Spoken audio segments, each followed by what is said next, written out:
play today.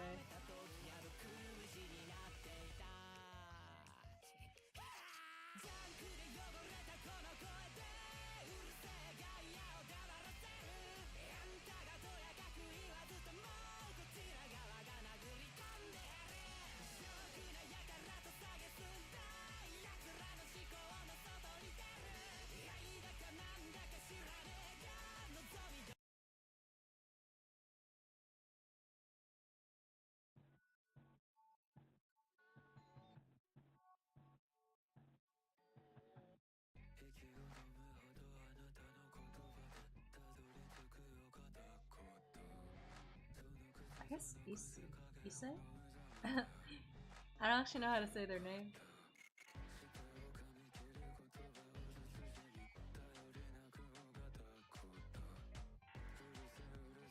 Well, either way... Oh no, I have heard the song before. I take it back.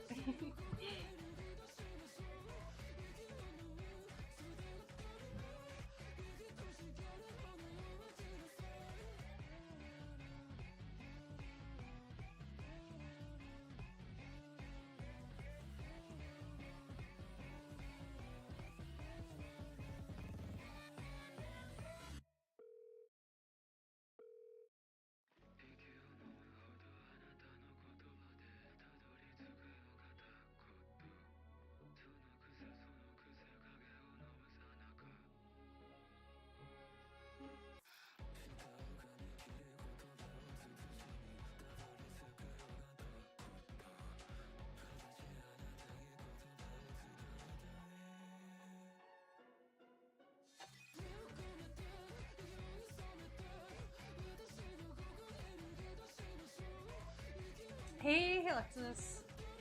Yeah, welcome. I'm also streaming at like a normal time this time, so. Oh my God! I gave the playlist you sent a listen, and dude, it's so good. It's so good. Oh my God, I was so inspired listening to that music. I don't know if you saw it, but I haven't joined my OCs in a really long time. But when I was listening to that playlist, I was like, wait a second. I'm so inspired to draw my OCs right now. So thank you again for showing that. That's crazy good playlist. Big fan of that artist now.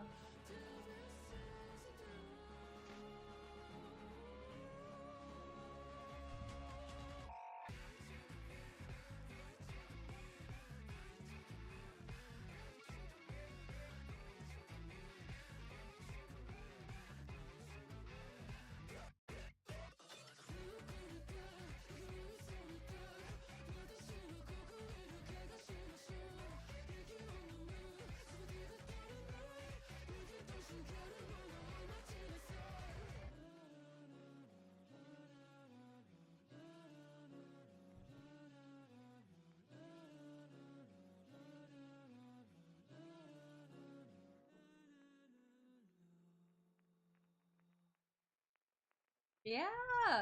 Like, I don't know. I think for me, anytime I like draw my OCs, I have to really be inspired. And I don't know, it's not that the music I've been listening to lately isn't good.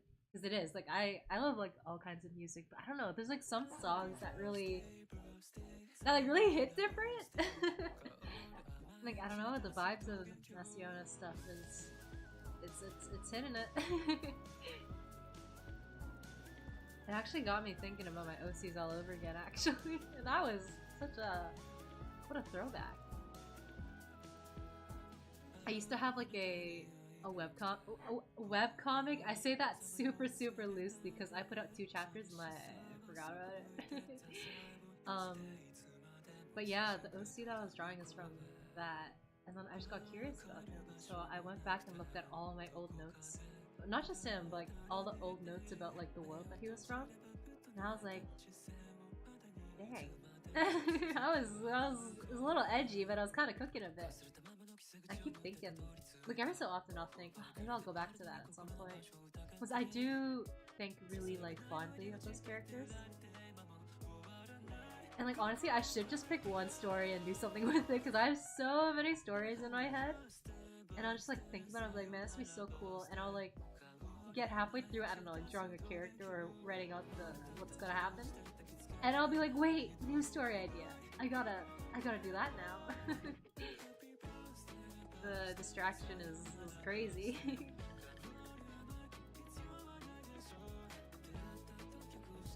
I think like the most recent story I did, excluding the webcomic, because that one's kind of pretty on and off. I just think about it in my head now. But the most recent one, I've been really into like interactive fiction, right? So the most recent one, I was thinking doing like interactive fiction. But writing that is so, for me, it's so tricky because like interactive fiction, you have like 20 billion endings, but it's even less railroady than like otome or like visual novels usually. So it was just so much extra stuff to think about, and I think I like overwhelmed myself, especially because I never come up with endings. I'll like have all of the setup, all the characters, the setting, but when it comes to actually being like, okay, so how would this story conclude? I'll be like, I don't know, play it by ear, but that never works. It's fun, but that's why I don't have any complete stuff. You feel that? Yeah. Oh, to be able to sit down and just finish the lore of something. That'd be awesome. Right now I'm kind of like debating between, because like I do want to pick something up again, because like I have more time now and I've been doing covers a little more frequently as well. Like I have one that I'm mixing right now, but I also do want to get back into OCs and stuff, and I have two, like, I guess worlds that I'm kind of torn between, and one of them is definitely much more fleshed out than the other, because that's the one that my the OC that I drew. Alright, let me just pull it up. Pull up the kiddo. That's the world he's from. And that's just a lot more like like I've had that world in mind since like 2017, I want to say. Whereas the other idea is definitely more of a recent thing. I think that was like a last year thing. But I really like both. I can't decide. I think like in my head the solution to like figuring out what to go with is I'm just gonna keep seeing which group of characters I feel like drawing more, and then I'll decide based off of that.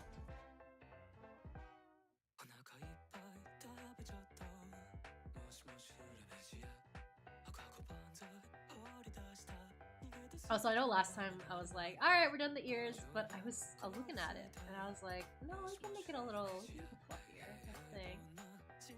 A little bit fluffier.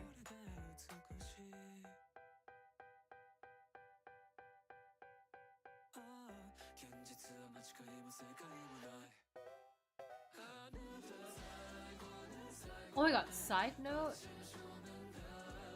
You love it? Oh my god, thank you! Yeah, I really love, I'm so bad at backgrounds, right? So I love just having like one single color as like the background and then drawing on top of that. Because I think for me that really helps me with the mood as well, and because it was very much a mood-driven drawing, I was like, I'm just gonna pick one color and go with it. But yeah, I want to do more. I was deciding which character I should draw next, and since I already drew that guy, so his name is Jackal, just a little bit of so I'm not just going this guy, that guy.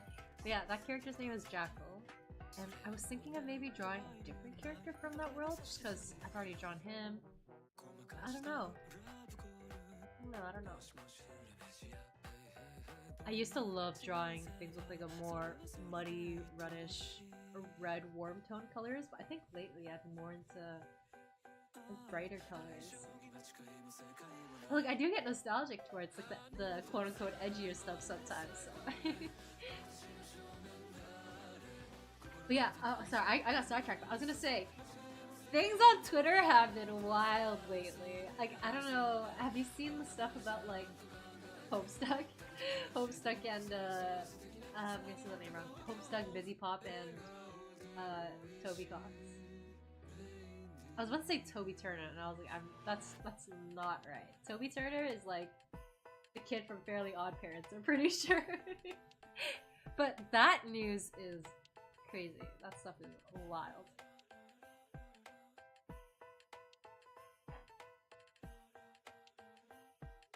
Oh no! Sorry, I say their names so quickly, but his name is Let me spell it out real quick. His name is Jacal. Jackal, like the wild dog. And there's like lore reason for it as well, because that's not his actual name. But he switched names at some point because he's kind of on the run, so he's got to be switching up his who he is. Um, Side note, I actually do like I don't play Guilty Gear, but I know Jack Go is from Guilty Gear, and I remember she was going around because of the what was it, the challenge or the trend or something. But I mostly knew her because she was in a collab. She was a collab unit in Epic 7. So yeah.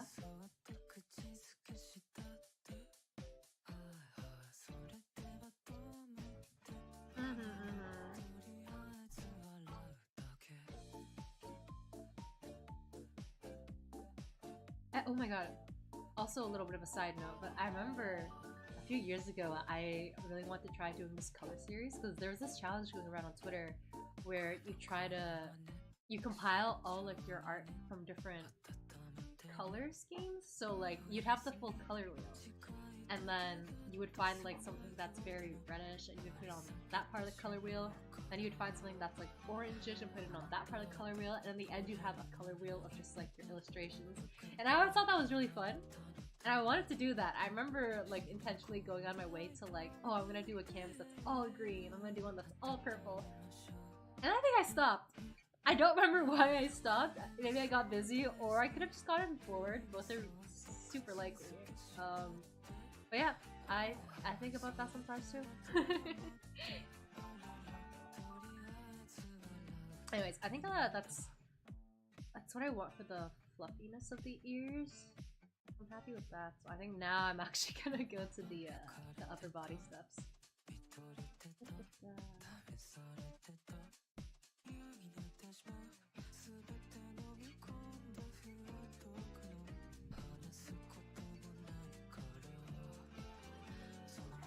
Yeah, for sure. Okay, it's not that crazy. I think for me, like the whole Homestuck situation is wild because I used to be very into Homestuck. I followed it religiously until I got to a point where I didn't know how to progress. It was either I couldn't figure out how to progress the story, or I just like caught up fully. And then the thing we talked about before, where when I catch up to an ongoing thing, I forget about it because I'm a binger. But basically, Homestuck released so there's the animated pilot for Homestuck, or the trailer for it just came out. And it's animated by Pop Studio. That's the same studio that did Has Been Hotel and the other Has Been series, whose name I forget. And then that's pretty much it, honestly. Like, there's not that much. Listen, it's not really like a big deal. But I think the shock comes from like the names associated, because this is like such a big, wacky crossover, and I'm not super like informed on the whole Pop Has Been Hotel lore. All I really know about them is from like a animation studio perspective. But when I was on Twitter earlier today, I saw people saying that allegedly, this is just what I read on Twitter. Allegedly, Pop is like transphobic, and allegedly she doesn't pay people who work in her studio very well, allegedly, and some other wacky stuff where it's like the original voice actors got replaced by like bigger name voice actors. I don't know. This is all alleged. This is all just stuff I read on Twitter. I didn't actually go in and do like my own research on it. But basically, just there's like a lot of like iffy sentiments towards Vizzy. And then everyone is like a big fan of Toby Fox, so I think like that was one of the reasons why it was like surprising that they were working together. And like, yeah, he's just there to voice Egbert, which is the main character with glasses, John Egbert. And I could be wrong, but I think Toby Fox did some of the Homestuck music, the original Homestuck soundtrack. So it's not like this is completely out of the blue. Like, he's been sort of associated with Homestuck before. And then Homestuck just coming back in big old 2025 is crazy. I don't remember if there's anything going on with Andrew Hussey. I honestly never really paid too much attention to him. I mostly was just like, Homestuck, fire. The fan base was kind of wacky though, but I feel like a lot of fan bases are like that, so I'm not really saying that much. But yeah, I think it's just the combination of those three fandoms is pretty wild, and I think that's the main shock factor, really. It's cool. It's cool, but it's also it's crazy. It's wild. I wasn't expecting it for sure. I don't know. Were you ever like a big fan of? I guess all three of, or any of the three that were just mentioned. Because like for me again, like I played or I watched gameplay of Undertale. I was big on Undertale, huge on Homestuck, and then it has been. I was just kind of like, nah, whatever. I've heard enough about it to be like, wow, that's quite neat.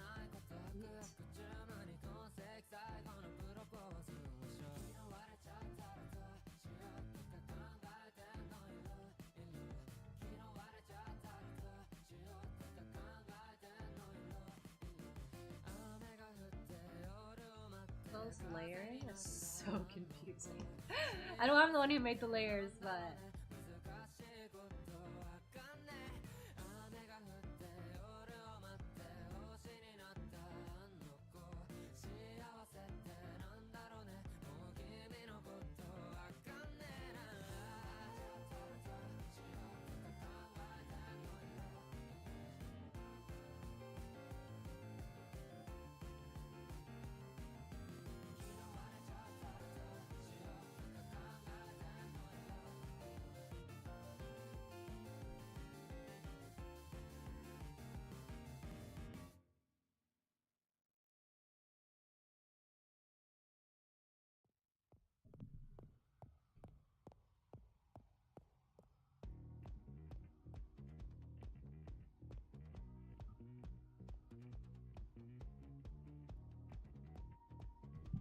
mm-hmm.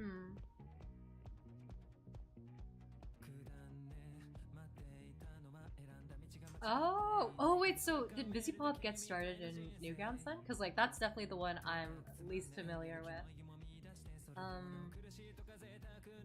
Yeah. Cause like I think like basically all I really know about Busy Pop is that she had this she did the indie animation for Hasbin on YouTube, and that was pretty much my first what's it called, contact with her in that fan base sort of. And then yeah, and then Homestuck was just when it was coming out and it was big. And I think I wanted to I have the game.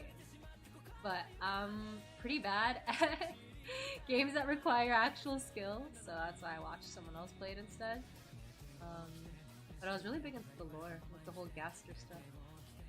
Which, side note, this is like another topic for, for later, but Deltarune is something I also like really want to get into, because my friend was telling me about how like the games are connected in some way and the lore goes crazy, so that's something I'm looking forward to checking out.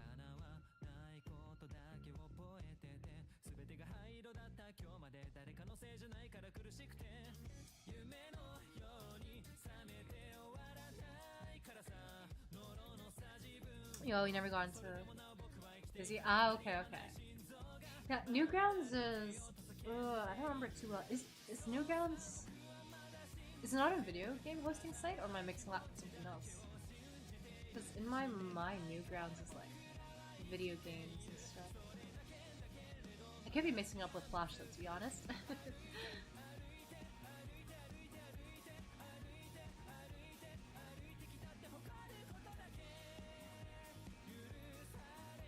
Oh, okay, yeah, okay. I don't think I even saw that, so you definitely know a bit more than me when it comes to Vizzy stuff.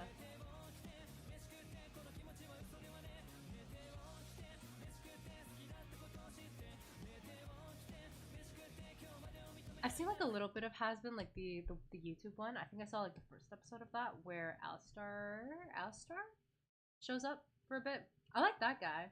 He's fun. And I remember the animation was pretty nice, but I think for me it was just I couldn't get into the characters and the writing. Ah. which I feel like is pretty common for me nowadays. It was an Adobe Flash website? Okay. Makes sense.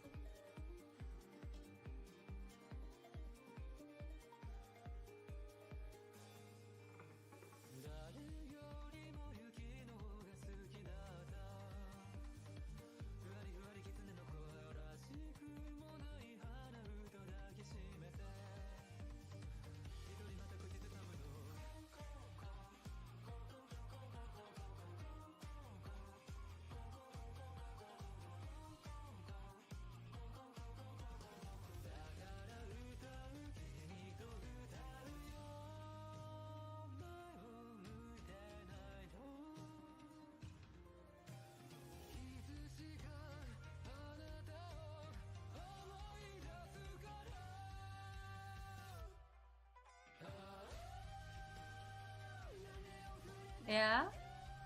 Okay, Deltarune is definitely on my... Here's the thing. Here's the thing. I'm so not even close to finishing 100 line, and I feel like if I start a new game on stream before finishing 100 line, I feel like I'm betraying it, you know? Because like, oh, here's my dilemma. There are so many games I want to play, and there are so many games that are like so much shorter than 100 line. Like the 3 games that I talked about getting on Steam the other day, those are like, except for maybe LA Noire, but like the other 2 I think are like significantly shorter.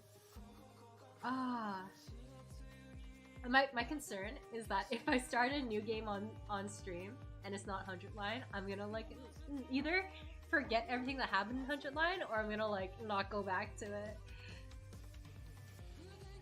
Deltarune though, I do want to get it. So I actually played the first chapter of Deltarune when it first came out.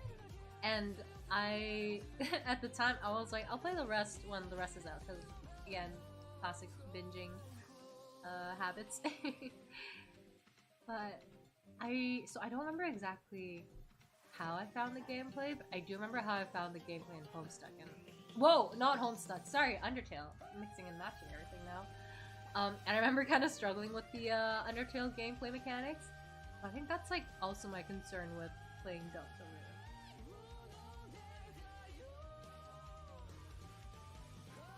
Of course, I could also have like gotten better at the mechanics now. It's been like a few years since I played either game, but I don't know.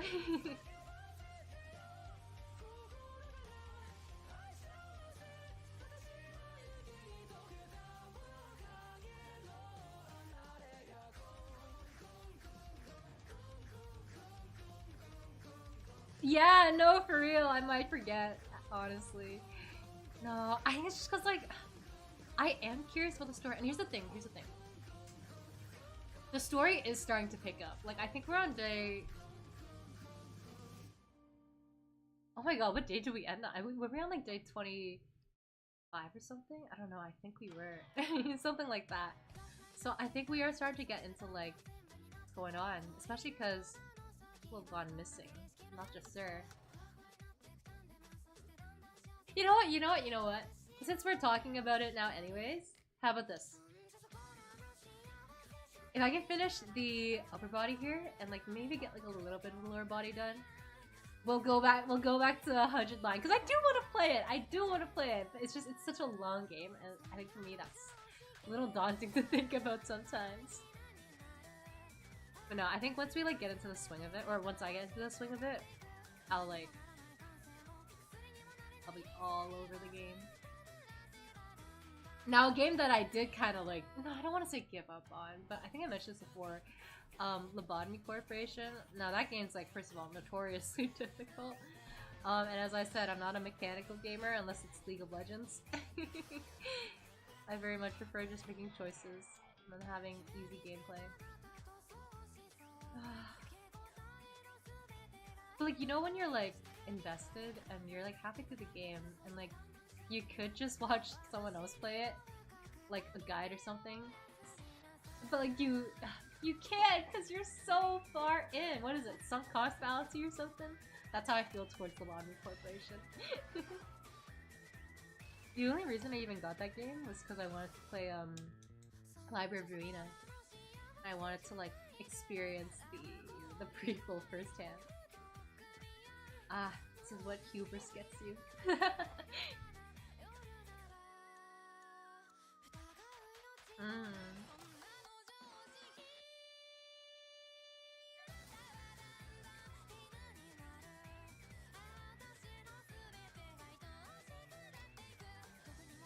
But to be honest, I don't think... I think I said this last time too, but I don't think the upper body is going to take that long, so we might actually be able to get to 100 Lie. I don't know. Let's see. Let's see.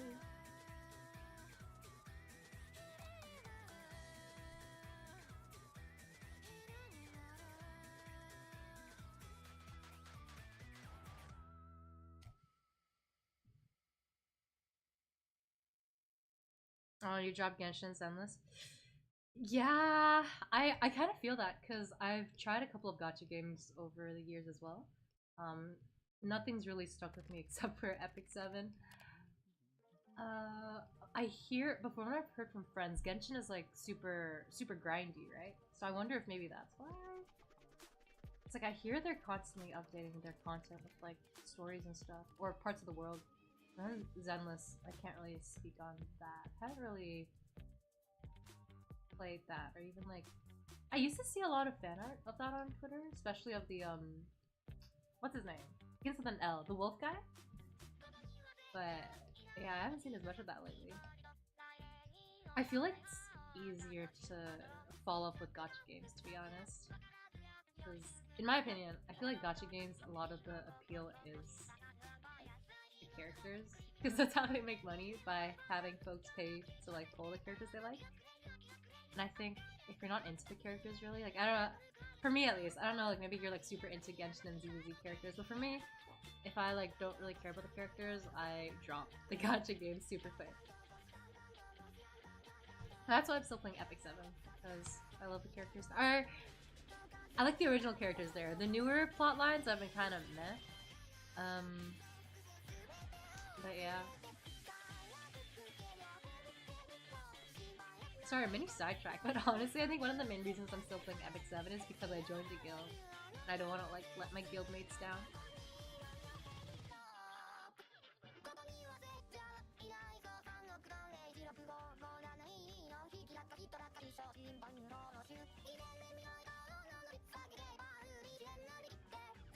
Also, Epic 7 is actually not that skimpy with the rewards either. Because like I know some gacha games, they're very... like they don't give out the currency very easily, you gotta either pay or really grind. I think that's something I appreciate about Epic 7 as well. Even though like, I'm like, with the newer characters, I appreciate that they don't make getting currency to pull super painful.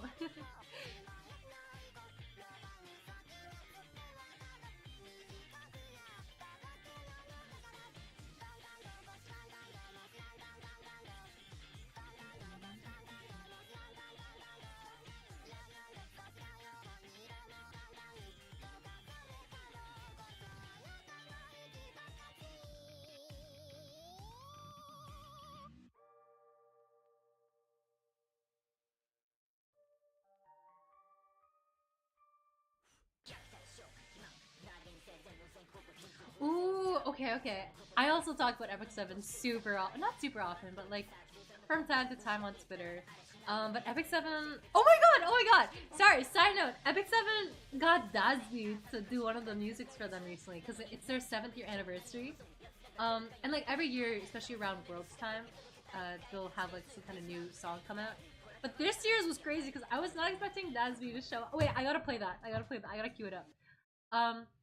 Yeah, the game's been around for a while, so I'm not surprised if you've heard of it before. I was actually considering streaming it at some point, but I was thinking like, so here's my dilemma with that. It's not even a dilemma, it's just self-control, because I've considered streaming Epic 7, but I'll go on it in the morning, and I'll do my dailies, and then I'll be like, okay, no, I should hold off so I have stuff to like do later. But then because I'm a binger, so I'll do it all at once, and then by the time it's like 2 hours later, I'll be like, wait, I already did everything that I have to do. There's nothing left. But I can definitely like open it up a bit later, because they do have a PC version.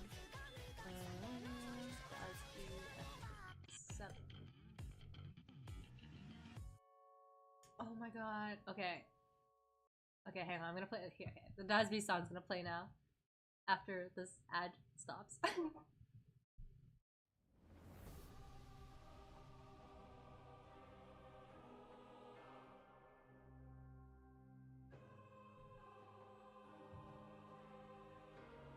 Oh, it's so freaking good. Wait, sorry. I'm actually gonna show the music video as well, because the music video, I'm such a big fan of it. Hold on. How do I do this? See, I've never streamed a window before, so I have to add a source for that.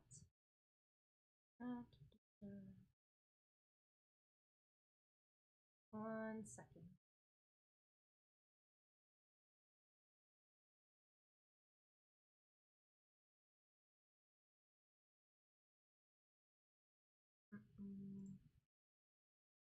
Aha.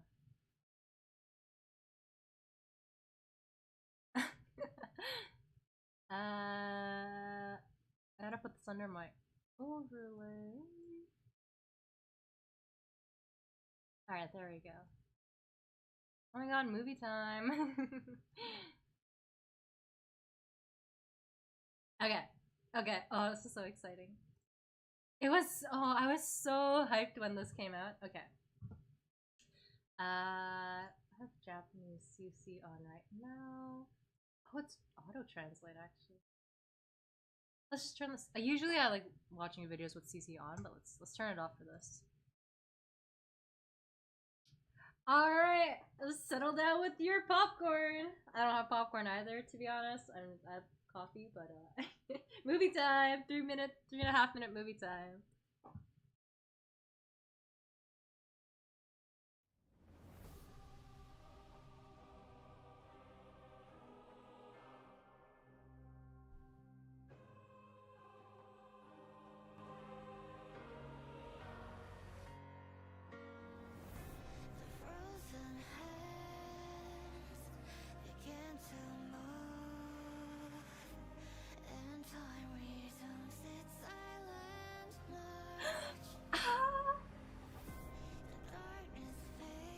Side note, Ross is coming out. He's gonna be pullable next weekend. I'm so excited.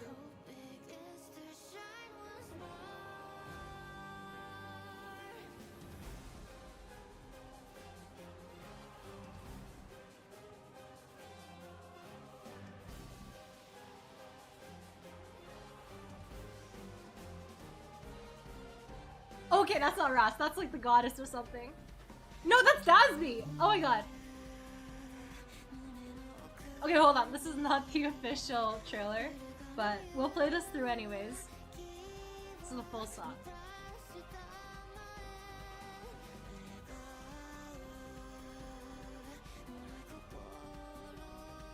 You know what? Fair enough. All you need is a drink, honestly, and water is good, so...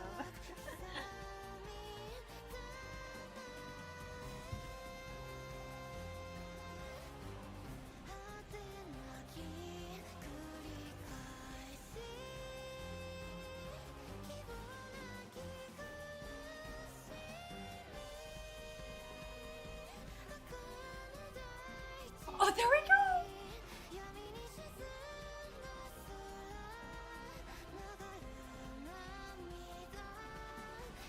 God, the animation's so good. She recently came out too.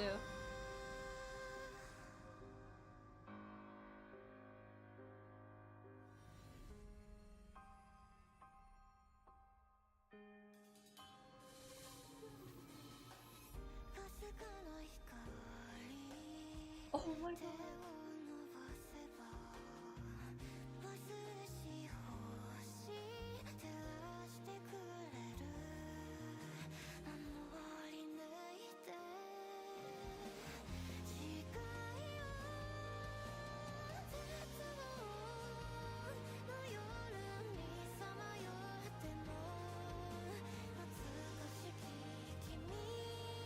I know, the music is so good. Oh, type that you enjoy? Yes! Oh, I'm so glad you like it. I think this is like one of my favorite songs of like Epic 7 in recent time as well. Their OSTs and BGMs are always so good. I feel like with their like the songs with lyrics, sometimes I'm like hit or miss for me. But this one I really love. But it's like kind of unfair to say because it's Dasby. I love Dasby stuff. Um, but yeah, hang on. Let me actually find the trailer though, because I wanted to show the trailer. I ended up playing the full song instead. Yeah, there we go. This makes more sense. This is like a little shorter. But yeah, Epic 7. That's another thing I really like about Epic 7. I like the characters a lot. I like the earlier chapters in the stories and stuff. But I also really love the music, especially the BGMs. And they constantly have like new events coming out too. And like every time there's a new event, there's gonna be like at least like a handful of new songs as well. And it's so nice. Okay, round 2. This time it's gonna like it's actual movie situation. Advertisement. Because it's the Epic 7 World Championships 2025 trailer with the song. Oh my god! So many, also their character designs are so peak, and I just love that they're like 2D, because I think like 3D is fine, I don't mind 3D models, but something about 2D characters is, yo, it's hard. Alright, let's go.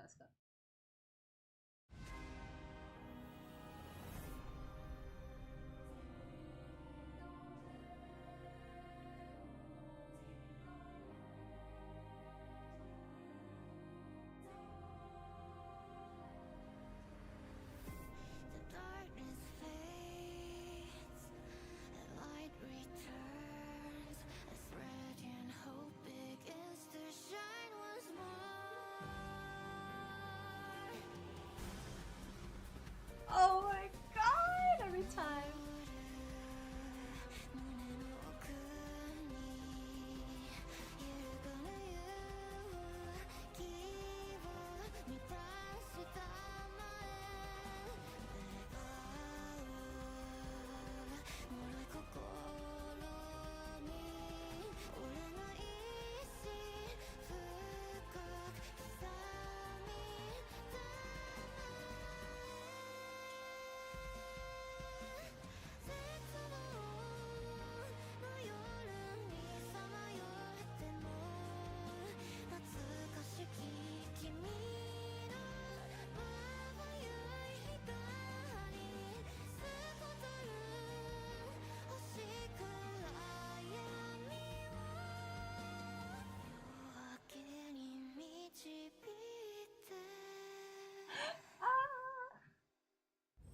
No, because the way the story is so good. Wait, what is this? Protected to the Ender Vow? Wait, I've not heard that full version. Wait a second.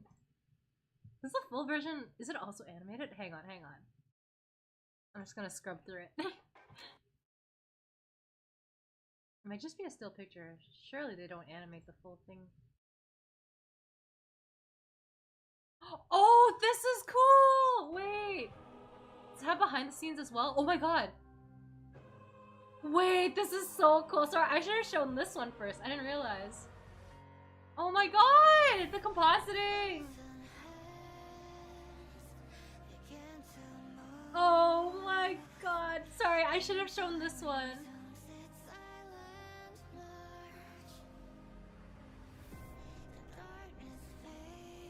Right? It's such a good trailer. And the thing is, like, this isn't even... Oh my god. So, one of the main, like, selling points of Epic 7, and it's, like, one of their main taglines as well, is they call it the game the 2D anime that you can play. And that's why almost, like... No, pretty much all of their, like, promotional material from, like, the very beginning has always been, like, 2D animated, like, scenes like this. And they do it very well as well. I was, what's it called? I tried this new game recently. I kind of dropped it because it was too heavy. It took up like 11 gigabytes on my phone. That's way too much. But I was trying Silver and Blood, which is this other gacha game, but it's like vampires, and it was okay. But and like okay, I do appreciate that they did also have 2D animated scenes. But I feel like I've been so spoiled by Epic 7 because like you look at how friggin' pretty the stuff is, and then just everything else seems like a little more simple in comparison. Yeah, I've definitely been spoiled by Epic 7.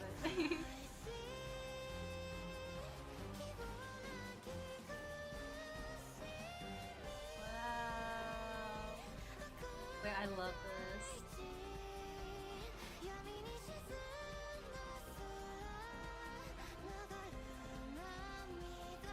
Also, every character that shows up here, or 95% of the characters that show up here are playable characters in the game as well. And then everything that shows up here features in like the story at some point. Like this guy, he's the current like not raid, Rift. He's the current Rift boss. So you can kind of like fight him. And he has like his abilities in game are just as cool as like how it's looking in the 2D animation. It's just, I love the aesthetic. You can tell they put so much effort into the game, and I really appreciate that.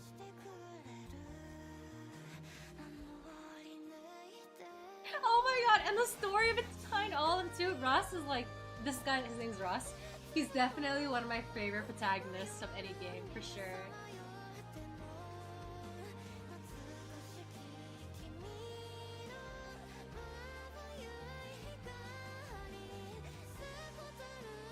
Oh, I don't know if, do you know, or do you remember Kizuna Ai? She was like one of those super early day VTubers.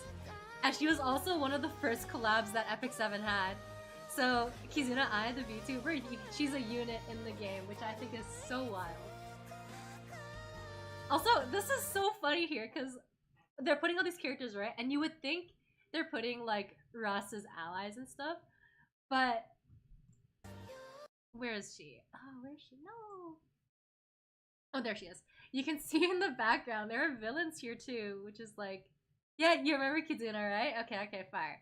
Yeah, she's OG. But it's so funny because these are supposed to be these allies, but then you have like Harsetti, who is the villain of like the last story arc that came out. You have Ilyanov, who is, or this isn't even like regular Ilyanov. This is Moonlight Ilyanov. So that's like a completely different world. And then same over here of like that's, yeah, that one's bystander Heya. So she's also from an alternate universe. C Palta's alternate universe. So it's really funny. I'm not sure why some of these characters got included in this like group shot while others didn't. Because Ross's like quote unquote closest friends are kind of not here. Because his bestie, his like best friend of all time, Vildred, is not here for some reason. So I'm really curious how they chose like the characters to put in this scene.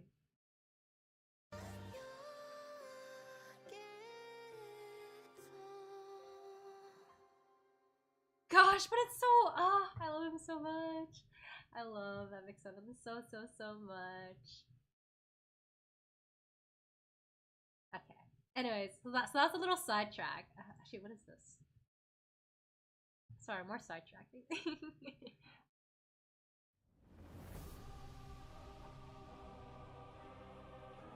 Oh, okay.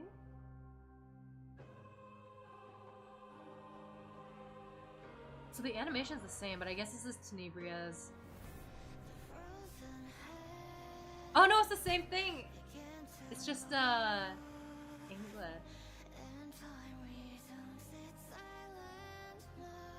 Cool. Alright, well, we'll have that playing in the background. We've already seen this. Oh no, there's new concept art in this though! Oh man.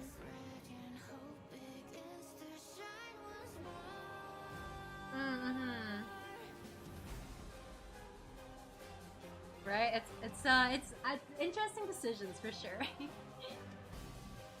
Okay, let's have that playing in the back. We've already seen this. Back to work.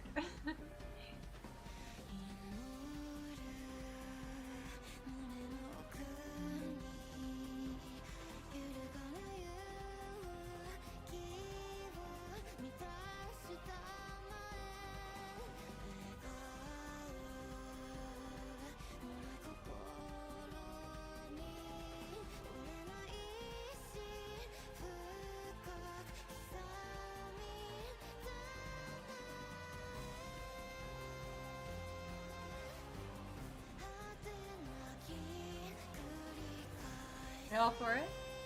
Hell yeah. Yeah, well, if you ever get into Epic 7, wink wink, nudge nudge.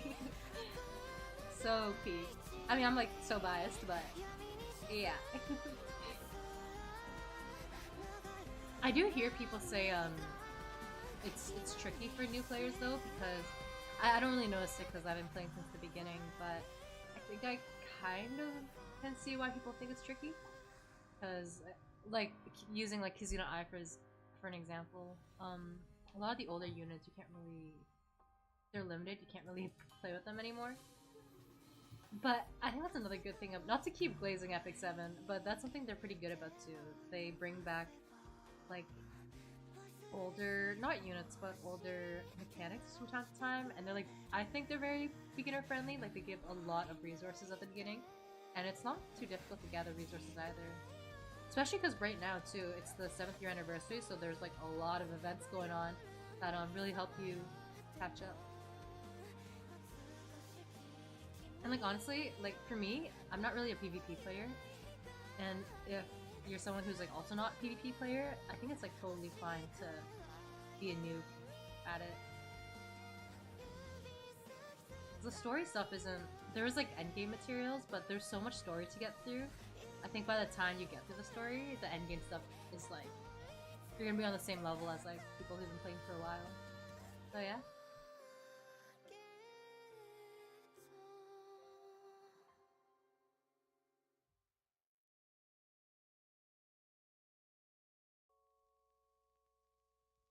Anyways, back to our regularly scheduled Vocaloid music.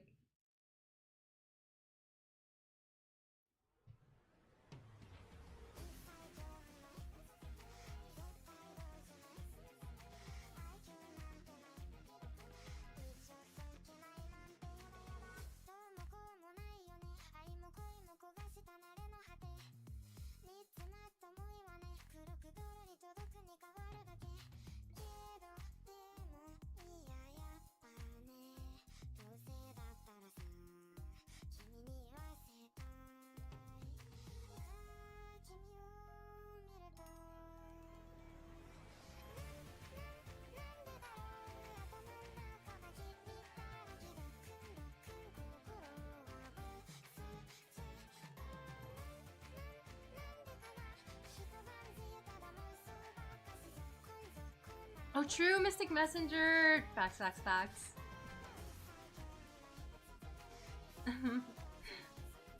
Fair enough.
Oh, thank you. I'm glad you like it so far.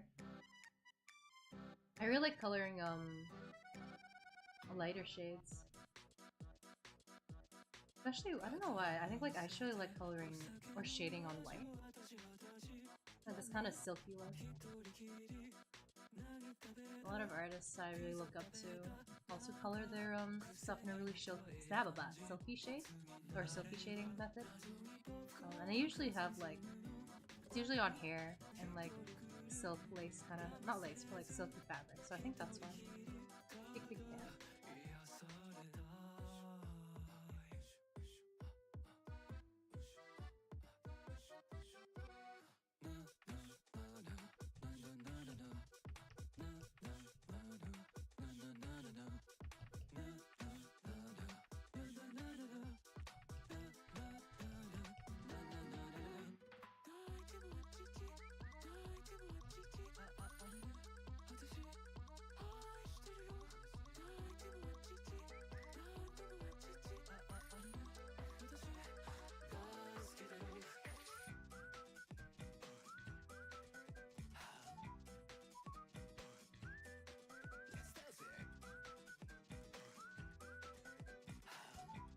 Hello, hey Will! What's up? We were just talking about Epic 7 earlier. Now we're back on the grind. Off of our little sidetrack.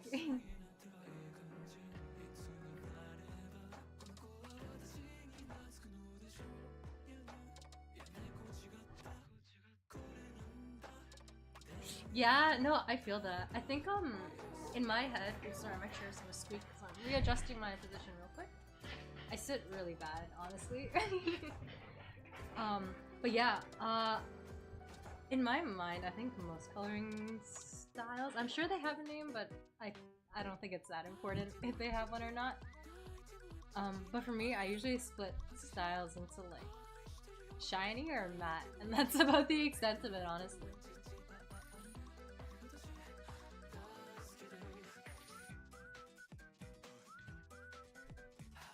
Do you find like you like shinier stuff more or like more matte stuff in your own art or like other people's art as well? I know I was like just glazing the silky style, but personally I actually really like when there's like matte coloring. It's probably my favorite.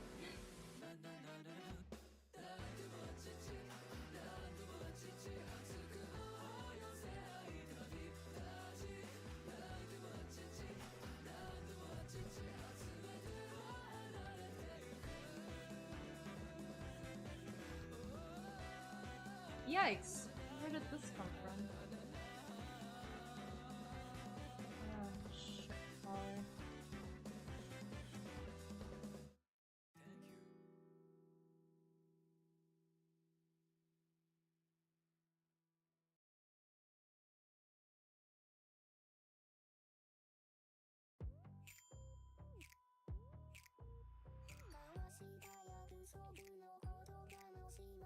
Oh, wait a second. Oh yeah, I forgot that the chest doesn't fully extend up, which means it should be halfway white.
You would agree?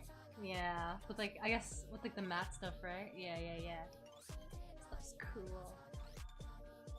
So yeah, L is good in Toronto.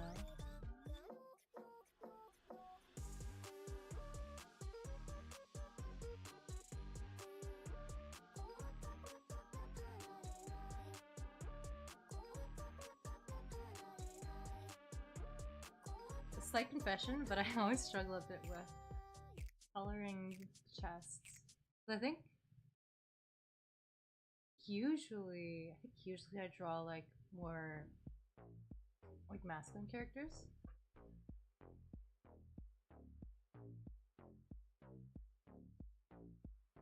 This is a little trial and error. I had to really like learn how to do this when I was in school though, because we had to draw like all different bodies. So I'm like channeling that energy right now.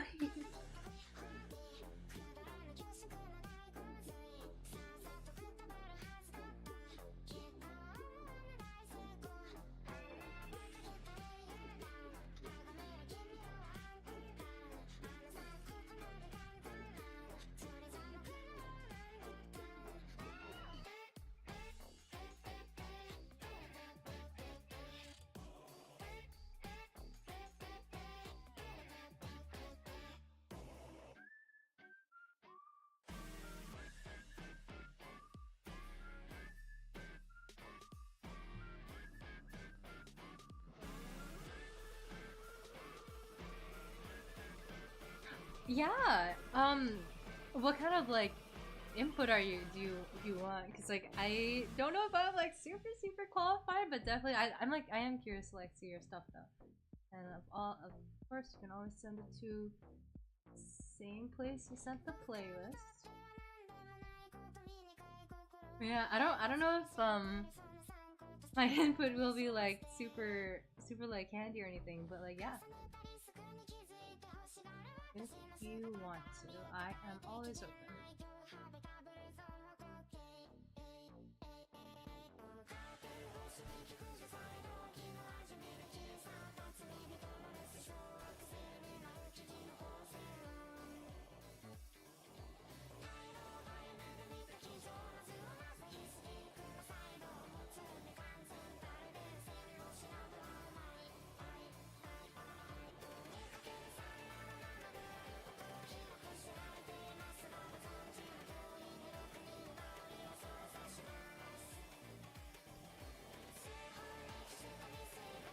Also, I have to turn off symmetry here because everything's symmetrical, especially on these shiny parts. It's not gonna look that great. I mean, it won't look bad, but could look could look better.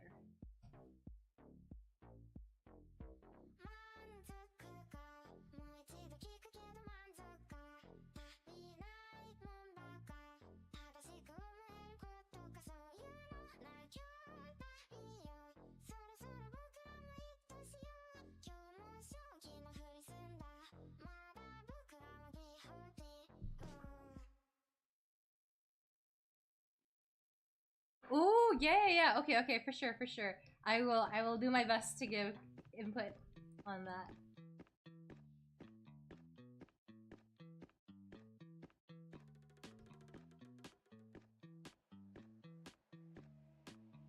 Just give me a shout in the chat once you've sent, because I'm not with all my monitors right now, so I don't have enough screens to have Twitter open as well.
Yeesh, nice and shiny.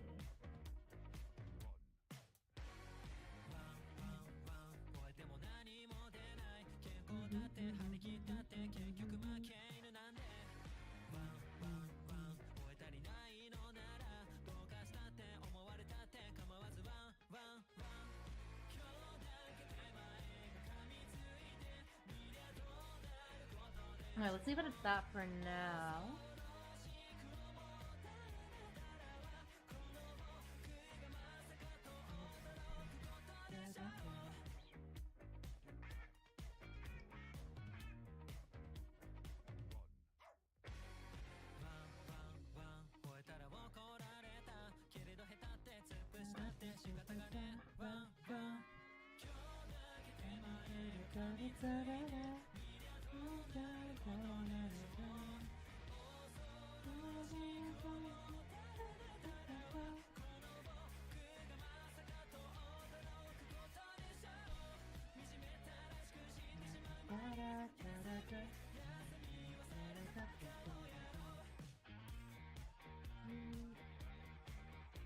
I want a cleaner line there.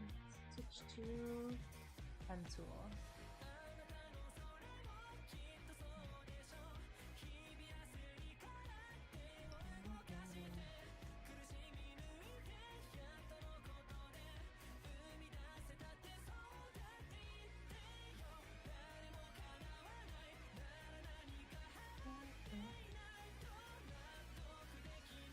Yeah, I love Shinigami.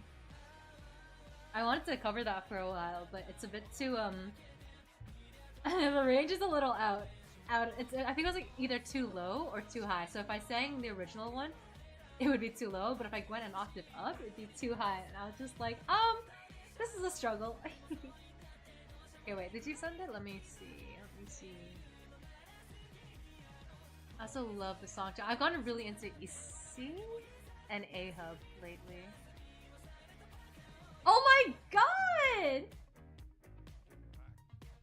Wait, I love these! Wait, I'm looking at your art right now. Wait, I love these.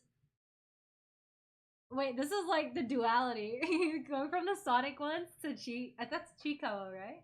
I'm not like super into Chikawa, so I could be like in a completely wrong like thing. But that's so cool. I think it is. I feel like it's more matte. Yeah, because like for me at least, when I think of like shiny, I think of you know, like the very typical, like when you look at anime art and there's like the glowy glints and like hair shine and all that stuff. I think for me that's like a very shiny kind of thing. Whereas this looks, yeah, I think I would say this is more matte.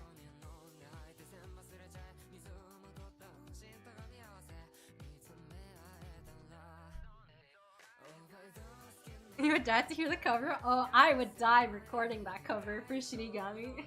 For sure. No, but yeah, this is sick. Oh, I love this.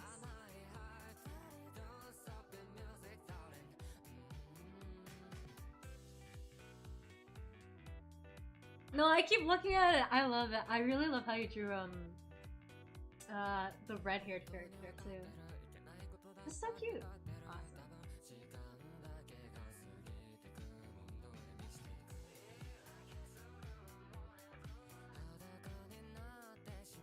Yeah, thanks for sharing. Love that.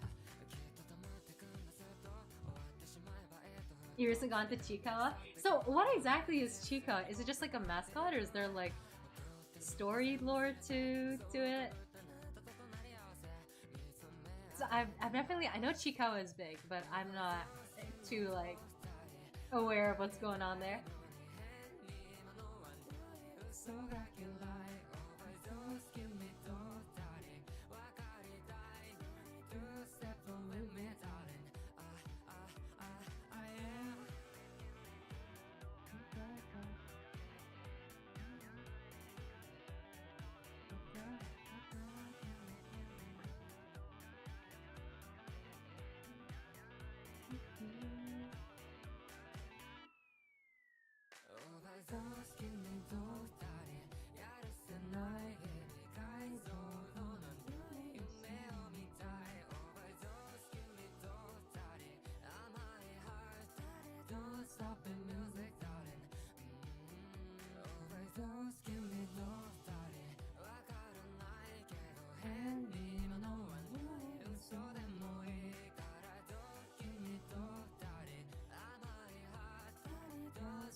There's some. Oh, it started as a webcomic. Ah, interesting. And do you know what like the plot was in the webcomic, or is it kind of like those 4 Coma? Was just kind of like the characters are chilling, they're doing their own thing. There's not really a long-lasting plot. I feel like just based on what I've seen of Chikawa, I feel like it's the latter, but like I'm not sure. I'm not sure.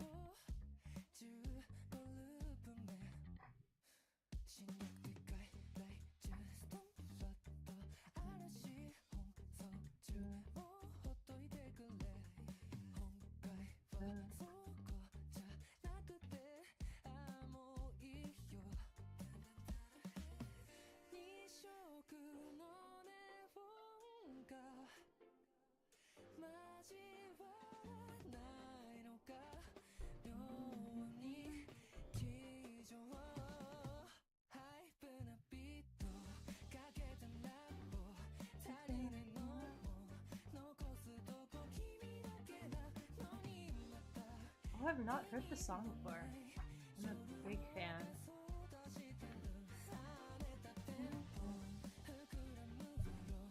A second choice for sure.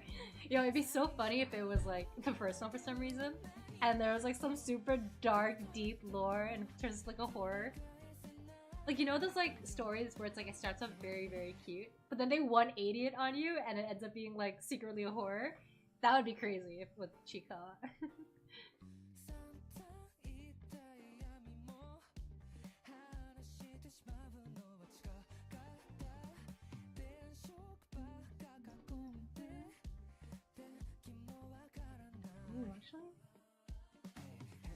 Needs shadow.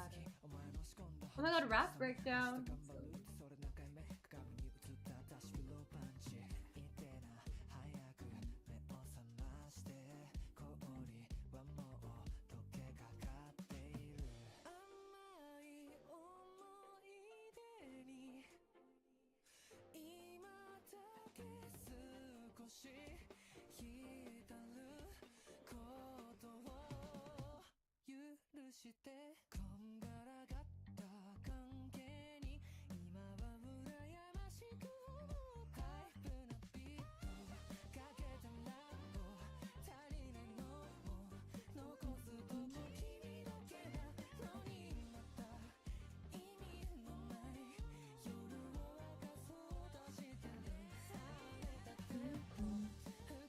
Oh, it does have a dark lore? Wait, that is. Wait, what is. Okay, I gotta know. What is the dark lore? Because I meant that as a joke.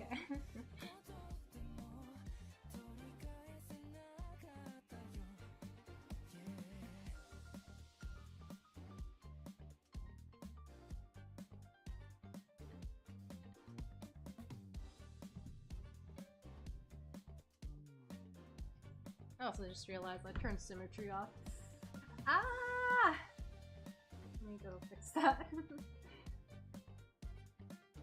I'm looking at it. This doesn't look right. Something's off here. There we go.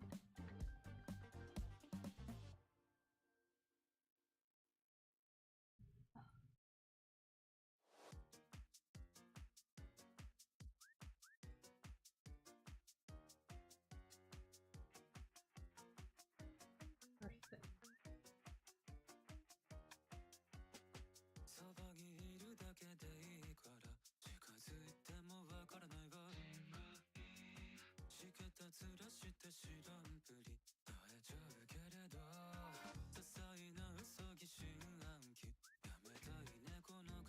Little cute creatures get overwhelmed by feelings, become monsters? Ooh.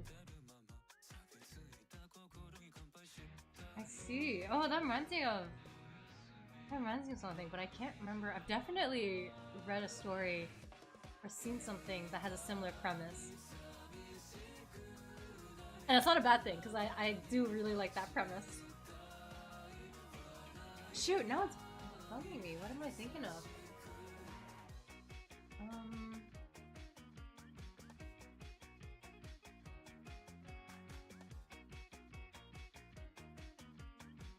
I was about to say Hulk, but no, that's definitely not what I was thinking of. Hulk fits, but Was it? What anime am I thinking of? Wait, hang on. I'm gonna quickly take a look at how this necklace design should look.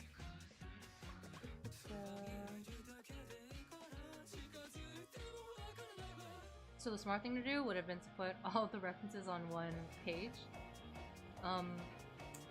That would have been the efficient thing to do as well. However, I did not do that, and I'm committing to the inefficiencies of having it all on another page.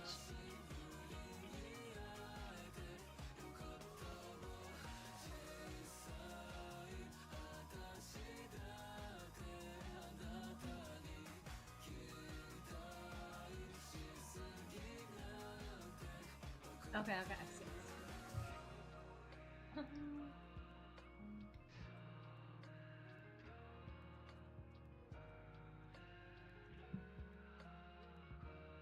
Oh, wait, what are these armored knights? Well, I'm gonna look those up now. Chikawa armored knights. Oh!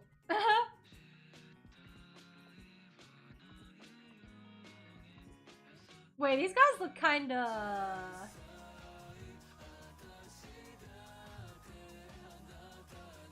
Hang on.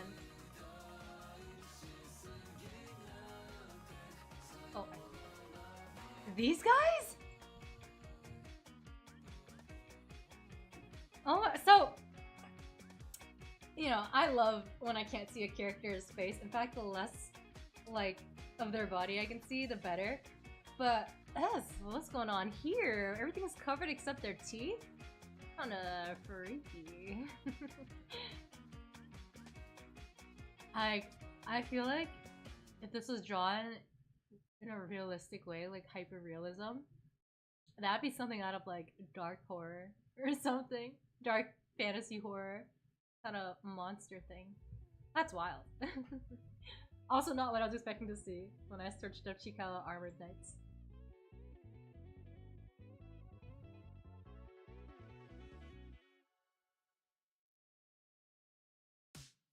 Lori-san? Interesting. I wonder if, I mean, like, I'm just theory crafting with my zero knowledge of Chikawa, but, like, do those knights, like, eat them if they lose their control and their emotions? I don't know. Theories. Could be very, very wrong, but I don't know why their teeth are showing. It's a little weird. A little spooky.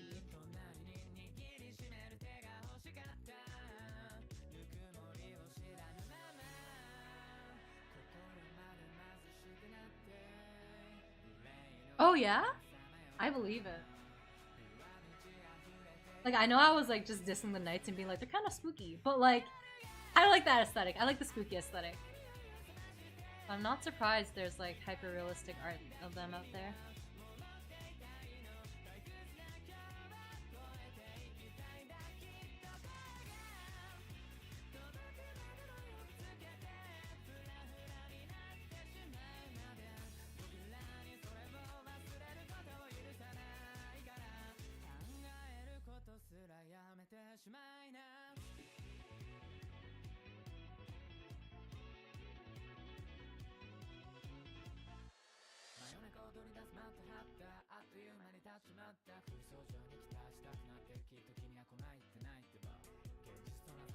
Dark Souls, yes, that's the word. Yeah, Dark Souls. I agree with that. They look like they'd be in Dark Souls, especially with like all the armor and stuff. Yeah.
Ooh, anytime I have to draw like shapes. What a struggle.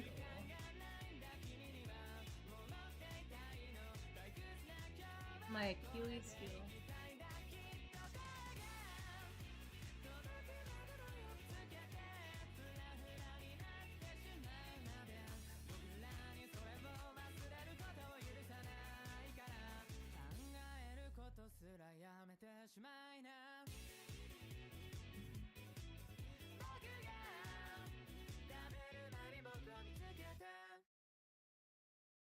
So I kind of want to. I'm not the biggest fan of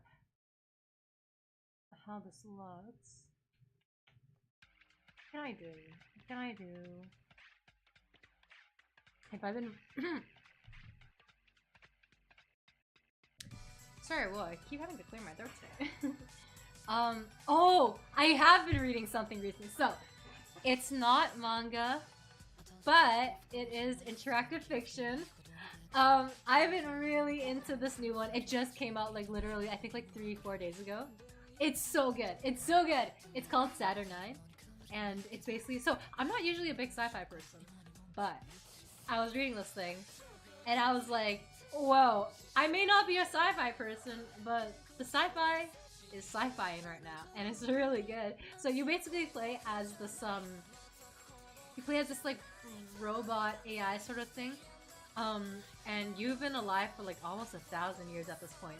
And in this world, in the past, there was, like, a huge war. I forget the term. I'm gonna replay it, so, like, I'll hopefully have a better, like, grasp of, like, what the terminology is once I do. There are so many new terms there, and glossary stuff. But, like, centuries ago, there was this war between robots and humans. And the great thing about interactive fiction is you get to, like, pick, like, what side your character is on and what they do in the future. So my first playthrough of it, my character was, like, very much neutral. They didn't want to take part in, like, either side. They didn't want to be pro-robots. They didn't want to be pro...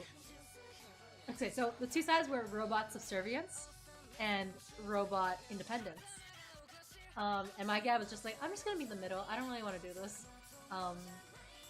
So yeah, so that whole thing happened. In the end, robot subservience won.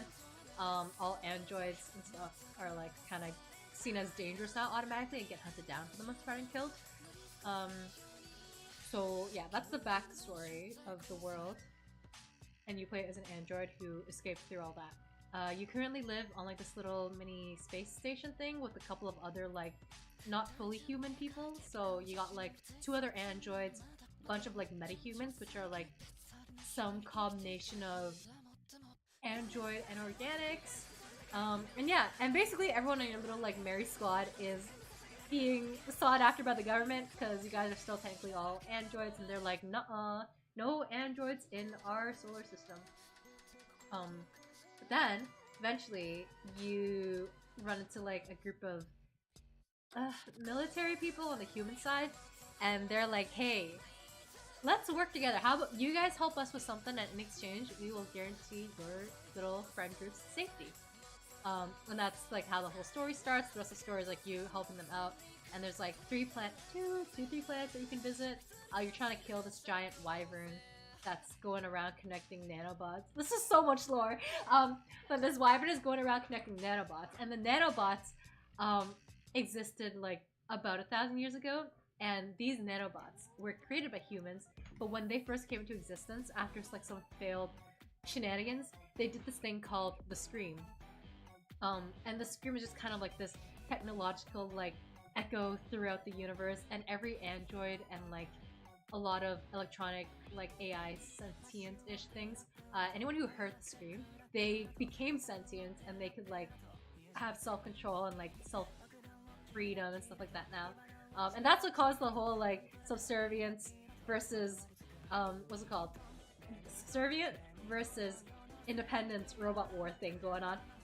Hey buds! Sorry, we're going on about like this game I played, game/story I read recently called Saturnine, and it's like sci-fi, and there's so much lore to it, so I'm just like going through the lore as I remember it. But yeah, so those nanobots caused that war basically, but also is what gave you your free will. So these nanobots, they were seen as really dangerous because when they became sentient and they started to scream, they started going around and just like gobbling everything up. Like they were like trying to eat everything on Earth. So what the humans and like other people who were not on Earth had to do in order to like keep themselves safe was they put this like barrier shield thing to cover over Earth that keeps those nanobots in. But a few nanobots like managed to escape because they're like super tiny things, right? So it takes a while to put that entire shield over Earth. So this giant, going back to the wyvern now.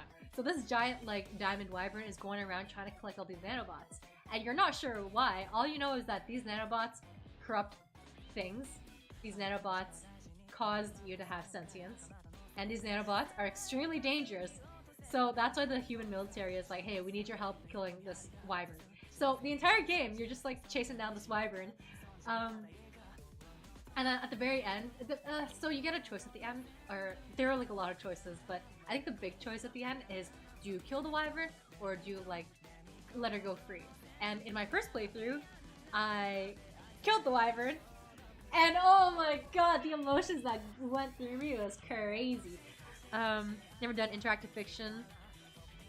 Yeah, the lore is interesting. Like usually I'm not a big sci-fi person because I think I just don't really like, lore just doesn't really speak to me typically, but this time it was very interesting. And I also just love the whole concept of you playing as a not immortal android, but you've been alive for like a really long time, so you might as well be at that point. But there is still like aging, and there's like some existential moments where you're like considering, man, I've been alive for so long, what is the point? But then it's so sweet because depending on your choices, you can like find your own like reason for living. Anyways, yeah, anyway, that's like a whole nother part of the game, but I super recommend interactive fiction if you're a big fan of reading. Heads up though, it is like, there's no images. It is like basically just a choose your own adventure book, but with a lot more like decisions and personalization. But if you're a big fan of reading, I super recommend it. It's so good. I'm trying to think, what was that? There's this book series in the past. Back when I had like Scholastic's magazines, where it was like, it was also very choose your own adventure, but it was like a physical book. It's like, it's very similar to that, but like again, it's more customization, more choices, more personalization. It's like kind of niche. So I read all my stuff on Choice of Games or Host of Games, which is like a specific app where it's like a hub where like people can write the stuff and upload it, and then you can purchase the game and stuff. But some of the stuff exists on like itch.io as well. I think there's some on Steam too, but usually the ones on Steam have like crossovers into other kinds of games. Like it'll cross over into like a visual novel, so it'll have like more pictures and stuff. But like a pure IF is just writing.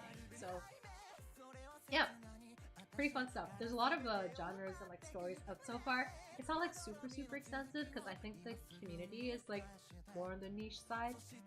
But if there's like a specific genre you like, I feel like it exists. The only one that I hear people like saying, oh, there's not enough of this, is I hear a lot of people say they wish there were more mech stories. There's one completed mech story in the entire database there, which I haven't played because I'm not super into mechs. But if that's your thing, there's a mech story there as well. So right, the existence of a wyvern is right. It's so crazy to sci-fi something. I think that's why I really liked Saturnine as well, because there was like, oh my god, the world building is crazy. Because I didn't even skim the lore. Like there's so much more. So there's a lot of like features to it which you wouldn't expect in a sci-fi thing. Because like I feel like in a sci-fi medium you would be like, oh, everything's about like science and like progression and like cyborgs, androids, space travel, yada yada, all that stuff, which is like cool. That's like staple sci-fi stuff. However, in Saturnine, they also like talk about gods. They talk about wyverns, dragons, like religions of the time, magic, and like all of it has like a vaguely technological basis, but it just makes it so cool. And like, I don't know, have you heard of the book Ender's Game? Because like Ender's Game also gets into these like kind of not so fantastical, but they get into these kind of philosophical things that can almost border on like religious shenanigans, but not really.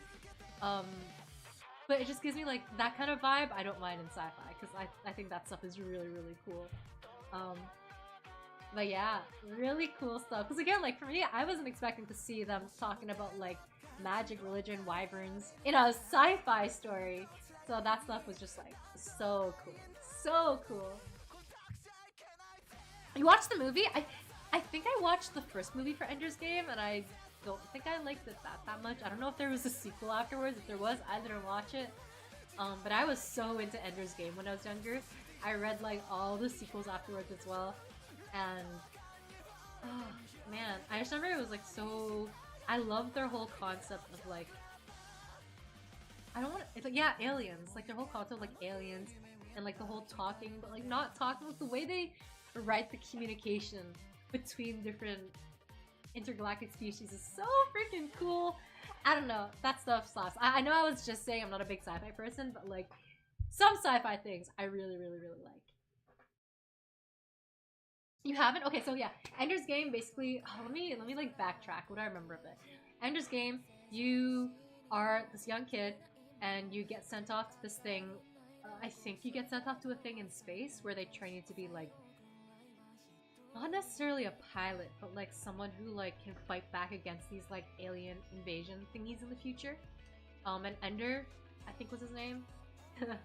I sure hope that's his name. Ender's like a really smart kid, and he's like practically a genius. We basically just follow his whole like journey throughout.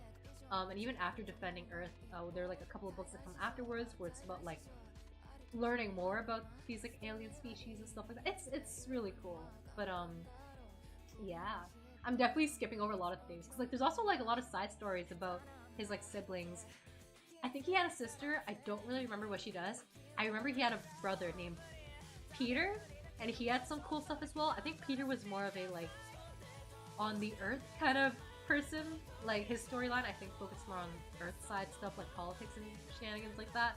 So it was like slightly different vibes, but really cool book.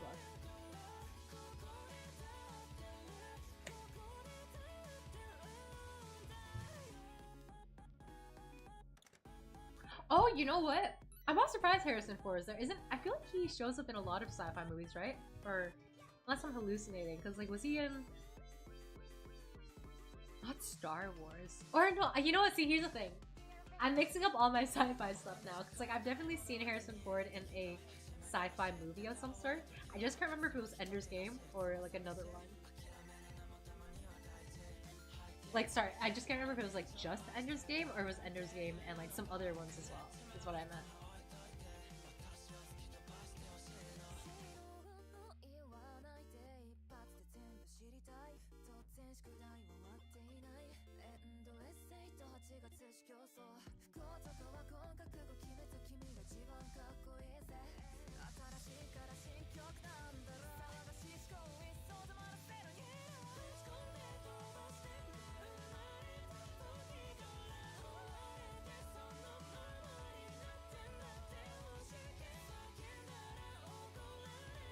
I'm doing a little bit of experimenting here with this choker, because I don't know.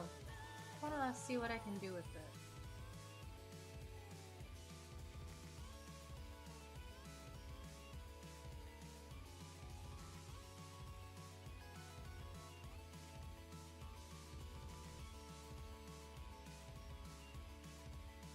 Oh, he is in Star Wars! Okay, fire. You plan on watching it at some point? Yeah, I don't remember too much about the Ender's Game movie. I think it was okay. But if there was a sequel, I didn't watch it, so I don't know. I'm always like, I feel like I always enjoy books more anyways, so maybe it was really good, but I would not be able to say. So I might just put this a single link choker TBH. It looks better. Yeah, let's do that.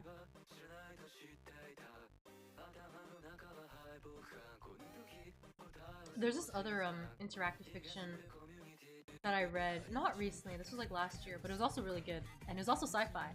This one was called Whiskey 9, and it also took place in kind of like a futuristic world with like different planets colonized and like human colonies set up and stuff like that. This one you don't play as an android, you play as a person with a lot of like robotic augments to them, so kind of like cyberpunk. Yeah, this one's kind of more like cyberpunk. Because it's less focused on like the intergalactic travel and like hunting down stuff, and more just like surviving on this one planet and you're getting hunted down. That one was cool too. Um, but that was also sci-fi-ish.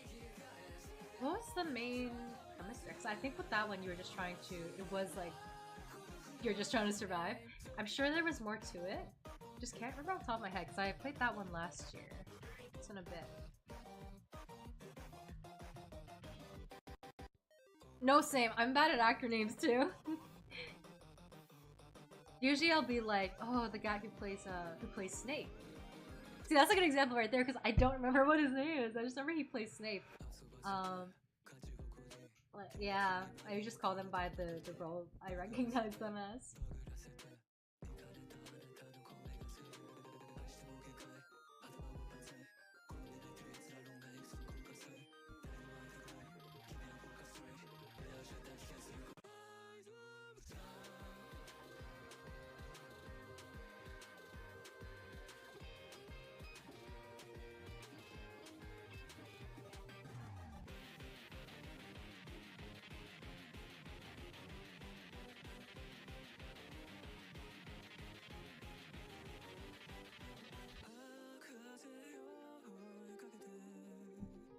Right?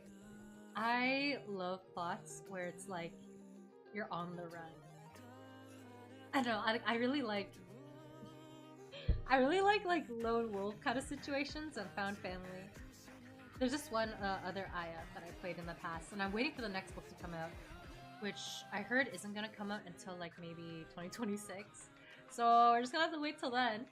But this book, it's called Samurai of Hyuga, and it's not sci-fi. It's very much like, it's such an anime book because you play as a samurai and you're this kid's bodyguard, but you're also trying to kill all these demon lord thingies.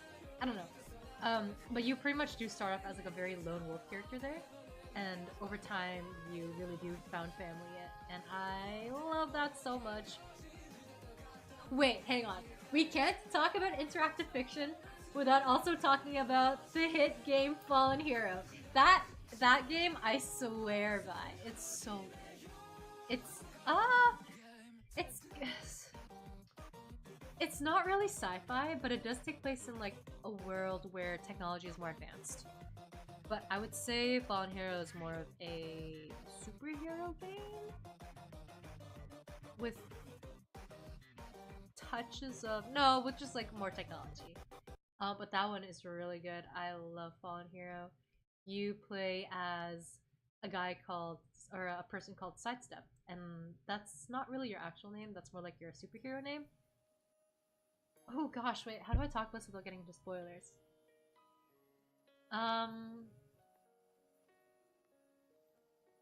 Well, essentially for some reason that you will find out if you ever read the book, you have you've gone rogue. You've become a villain. You used to be a hero, a sidekick to another really big hero who was part of this big hero group called the Rangers.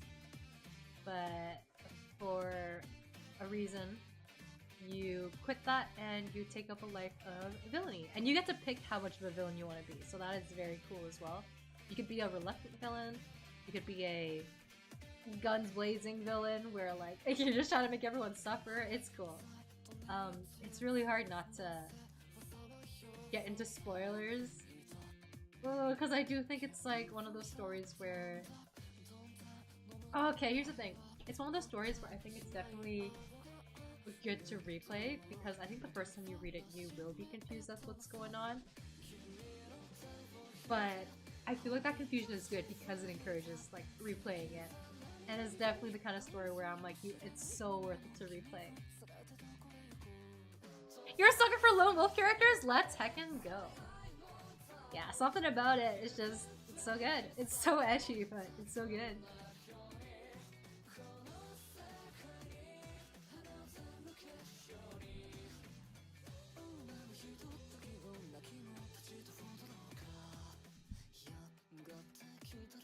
You could be the most evil. Oh my god. In Fallen Hero, that's the other thing about interactive fiction. You know what? Some people in the community are so like, they'll literally go on the subreddit or like the forum and be like, hey guys, I'm looking for recommendations on games where I can be super evil. And people will have like a whole list ready to like share. And I think that's so funny, but also so valid. Yeah, and Fallen Hero is one of those games where you can be extremely like diabolically evil. Not even in like a funny way. Like you can just straight up be like an absolute jerk and like terrible, terrible crimes against humanity person. Like mass murderer, yikes. But honestly, it's written so well that even if you go that route, because like, I've replayed that game so many times now. I've tried so many different variations of the character and the plot. Even those like more murder hobo routes are written so well. It's just it's great. I love Fallen Hero.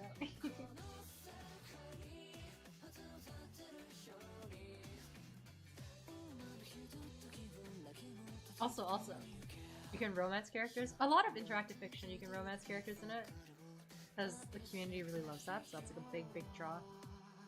And the romances in Fallen Hero are written so well, in my opinion. What a peak game.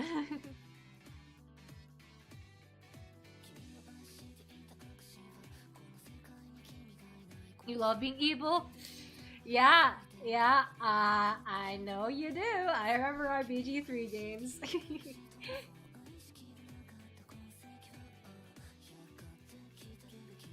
Oh my god, speaking of BG3, okay, this is not BG3, this is DOS. But every so often, I open Steam, and I see DOS in my library, and I think to myself, one of these days I'll get past Act 2. One of these days. I don't know when that day is, but someday.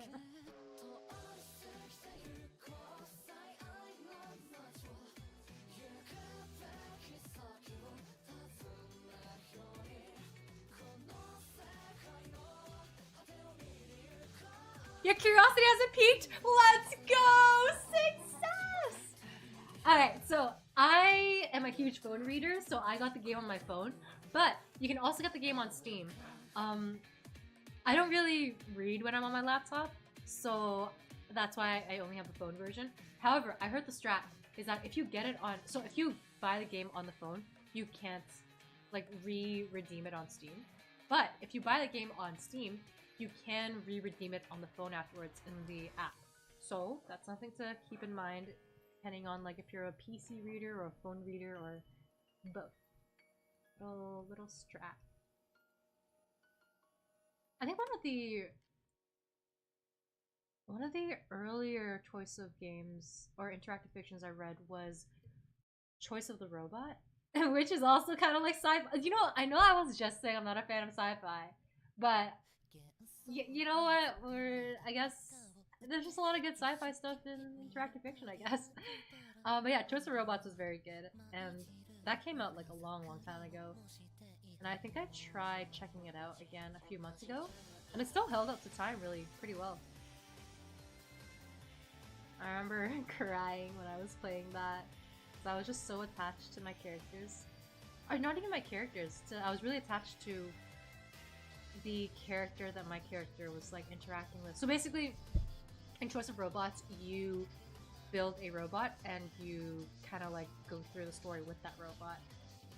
And I remember being super sad as my robot, because I was like, I taught my robot to be like, have like humanity and emotions, and it was really touching. I don't know, it's great. Right, it's an interesting rule. Like, I don't know why they do that. Maybe it's just like it's difficult to transfer the data or something. I don't know. It's weird. Maybe they'll fix it in the future, but I guess it's like, oh, you know what? I think it's because they probably have less flexibility with Steam. So maybe it's Steam that's not letting them redeem something that they bought on a different platform. Steam is like bigger. Also, this is DOS 2. So one with the where you get the skeleton guy on your team, which yeah, I think it was DOS 2. Yeah, DOS 2.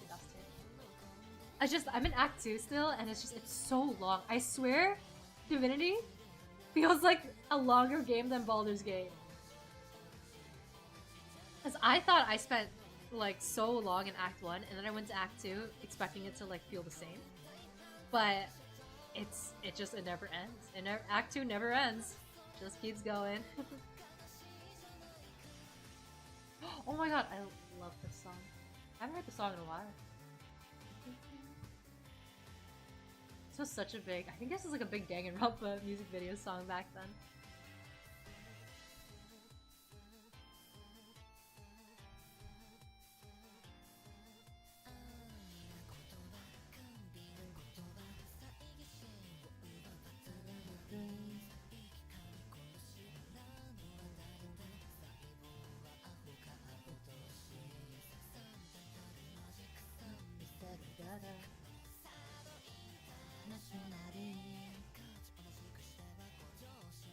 Yeah, right? Yeah. Man, there's so much stuff going on with Steam right now.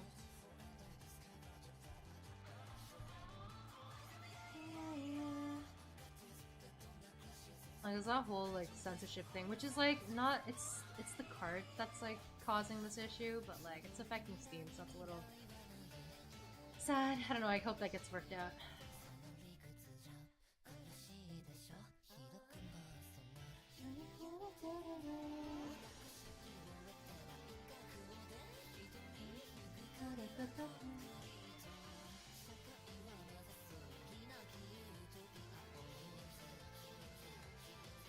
Look how heart cute.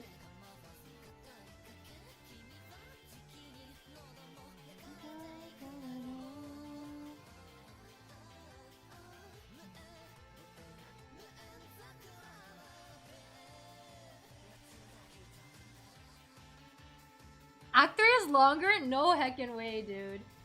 I already think Act 2 is ridiculously long. I think like I was just... Because BG3 was like my first long game. So I think like I thought that was peak longness. So when DOS was longer, I was like, oh my god. And even like BG3, I feel like Act 3 felt like a little rushed. Not rushed, but just like shorter. And like maybe I just got used to that length, but I think if DOS Act 3 is longer than Act 2, I don't know. I don't know.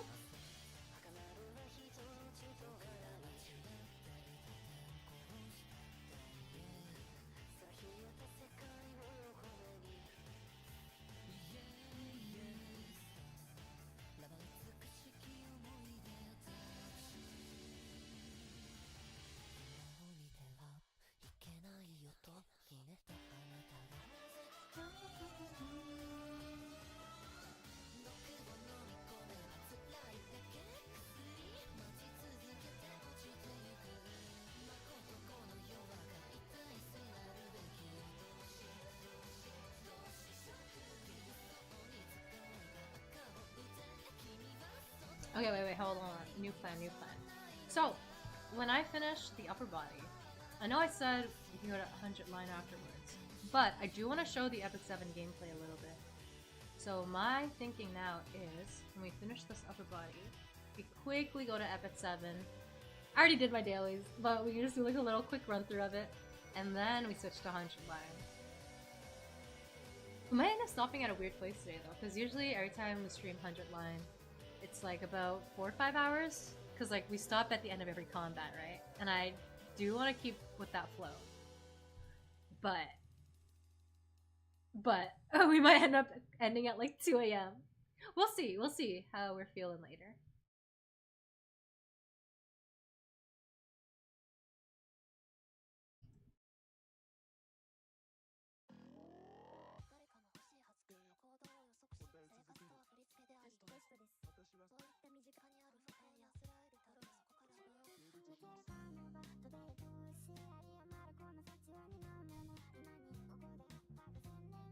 Sounds good to you, hell yeah.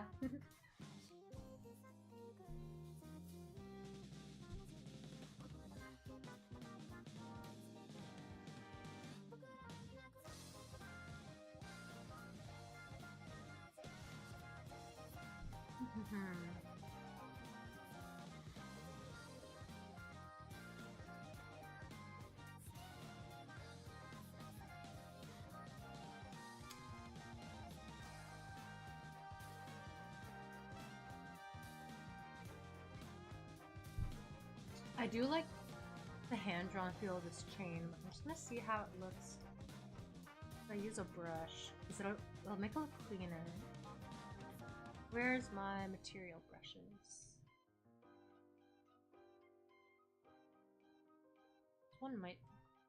This one might do the trick. Wow, that's a big chain.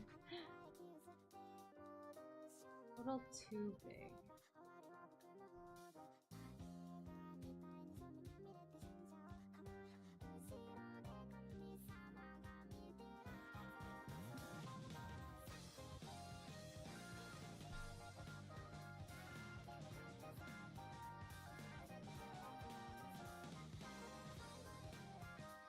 No, I do like how this chain looks. I think... Yeah, we'll not do the hand-drawn one. Just do this. And then turn that off. It's so pixelated.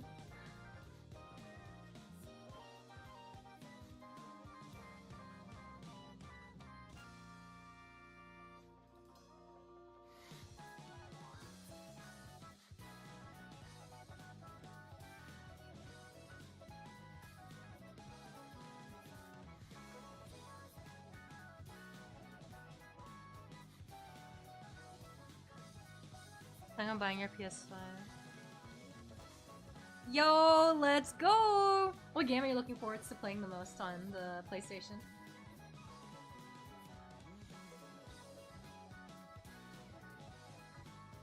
I never like had a PlayStation myself, so any PlayStation games I'm like aware of, I probably just watched someone else play, but there are a couple of good stuffs there, if I remember correctly. No, Final Fantasy was like a PlayStation game. Because my brother also had a PlayStation, so I remember watching him play that.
Oh yeah, true.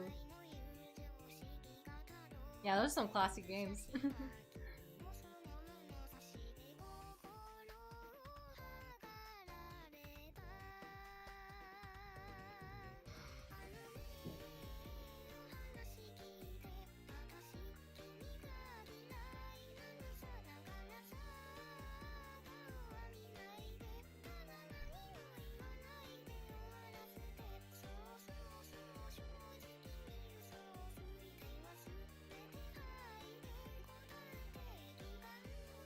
Hold on, I gotta fix this now.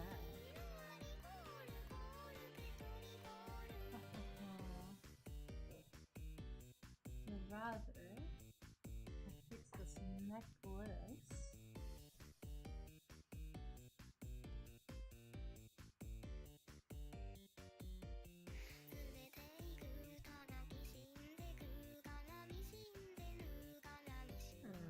There we go.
Wait, so did you ever play Monster Hunter on PC then, or is it just always on the PlayStation?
what's in the Switch? Okay, okay. Yeah, I think I've done this before. I played a Monster Hunter on the PC. I've never really been a big console person. I think I'm just not used to the the controls. I played I played Wii when I was younger, but that was pretty much it for me.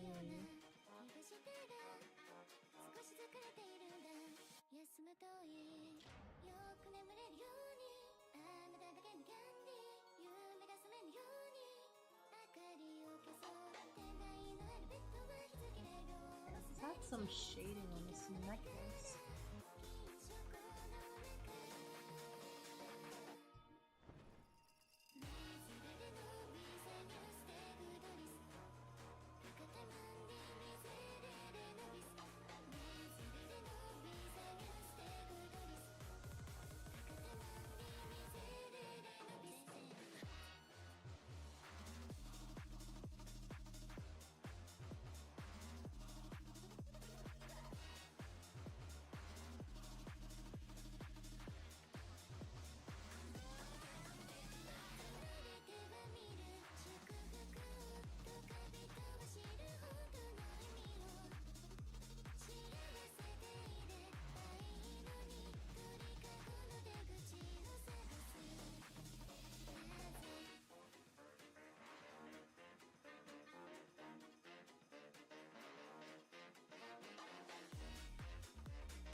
I was locked on Nintendo for a while. Ah, okay. Classic Nintendo, locking their games.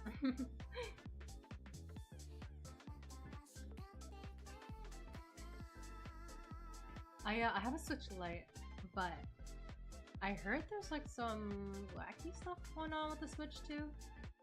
Something about how like you're paying for the Switch 2, but they can like brick your device if they find you're like doing stuff that you don't approve of. Like if you have third-party thingies on your Switch 2, they can just be like, alright, no more device access for you. Which is like, I don't know, it's... I get the thought process behind that, but the price for a Switch 2 is so high, and you're not even like... It's not even truly your device, because once you buy it, Nintendo can still just like do stuff to it. I don't know, it's kind of... I don't know, that's kind of wacky, in my opinion.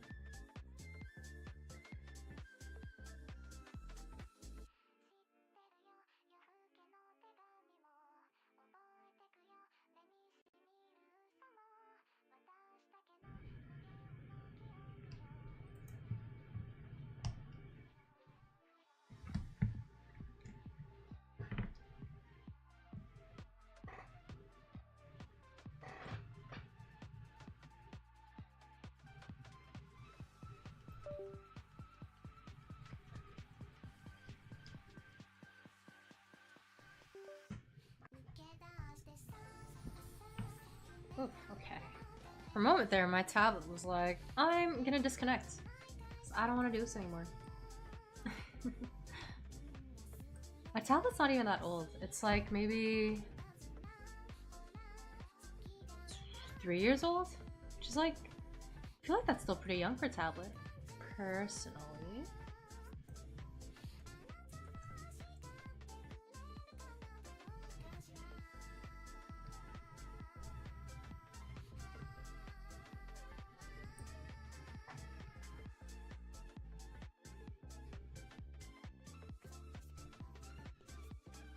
Oh, I was hoping Dang it.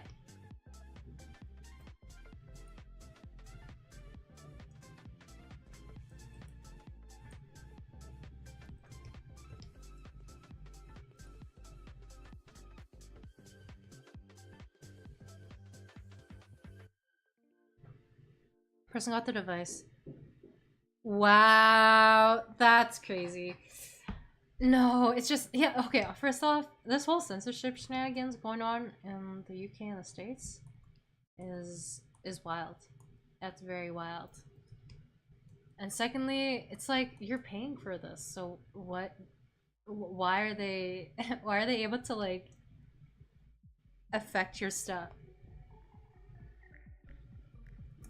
Like if it was a free device, sure, but you paid them for this device. This is your device. Like they should not be able to move your access to it. I don't know. Ah, wacky stuff. Wacky stuff. Yours is from 2022. Yeah, mine is. I think I got my light around then as well. I'm not exactly sure. Yeah, I don't remember the exact date, but I think I probably got it around then too. I honestly regret getting the Switch Lite because I can't even connect it as a controller to someone else's Switch. Because my friend, he's got a regular Switch. Actually, yeah, I have a few friends. They got like the regular Switch, and whenever it's like, oh, connect new controllers to it, you can't connect the Switch Lite controllers, which I just think is so odd. I don't know. That's such a weird decision.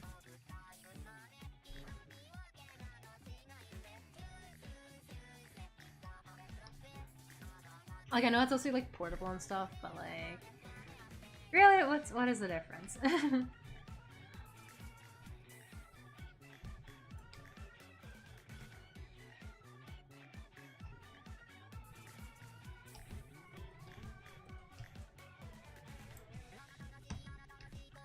So let's turn off the symmetry for a second.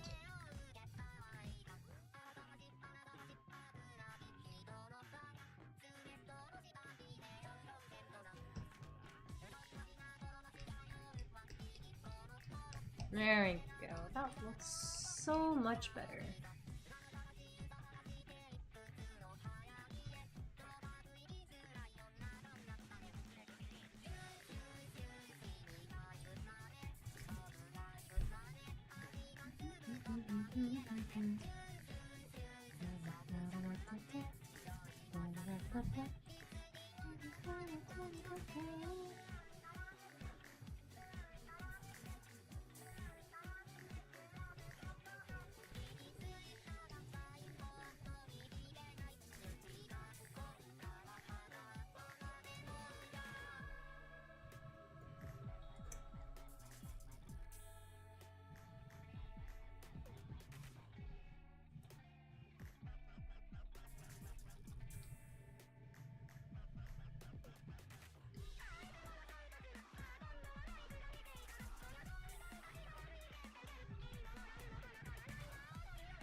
Day one model.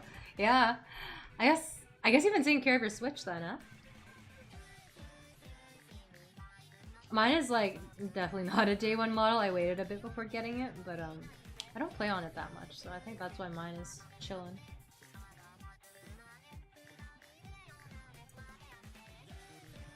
Actually, I'm probably gonna pick it up once I once I'm home, because a few games I've been eyeing are finally on sale. It's a pretty big sale too. I was gonna see. Oh my god, this literally just happened with Steam, where like I saw games on sale and I bought them, and I haven't touched them. It's about to happen with Switch.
They're fantasy interactive books? I don't know about interactive fiction, but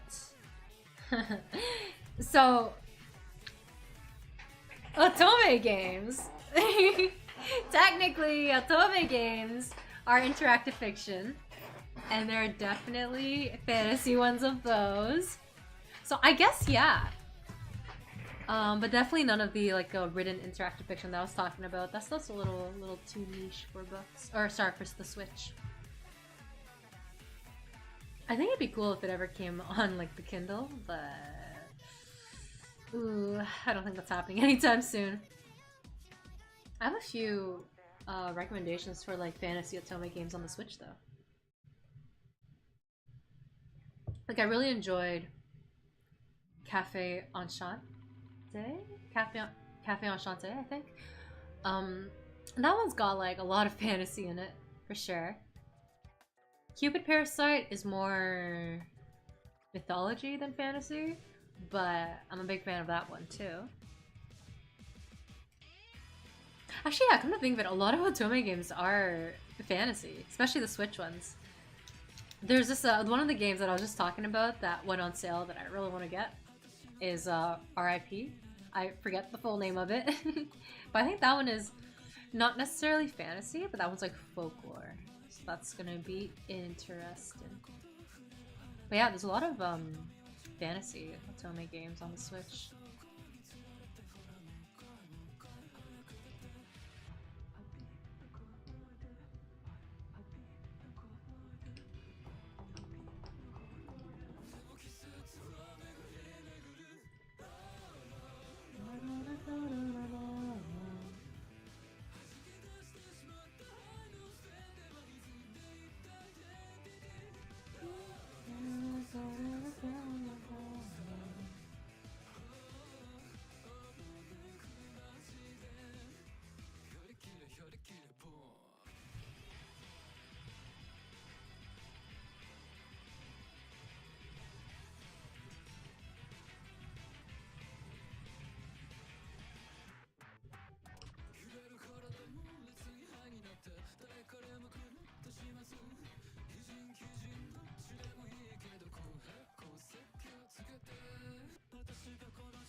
Yippee! Okay.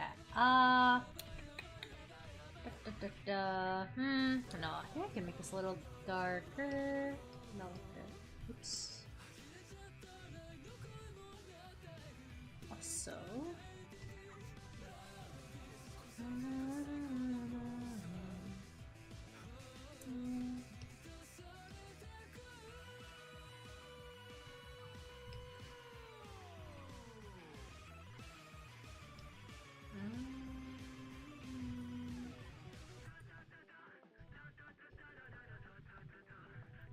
Oh yeah, that looks much better.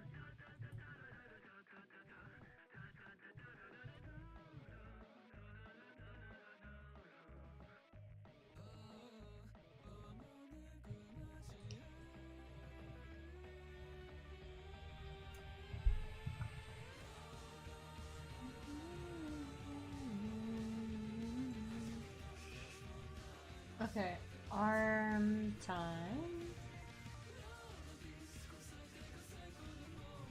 Front sleeves, back sleeves? Ah, yeah, okay, I see, I see.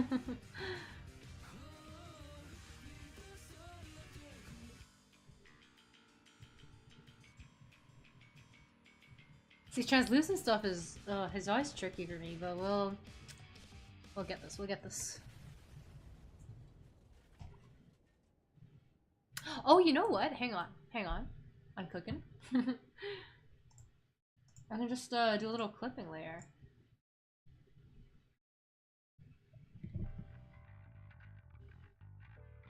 Definitely seen them before browsing the eShop. Yeah. V novels in the eShop.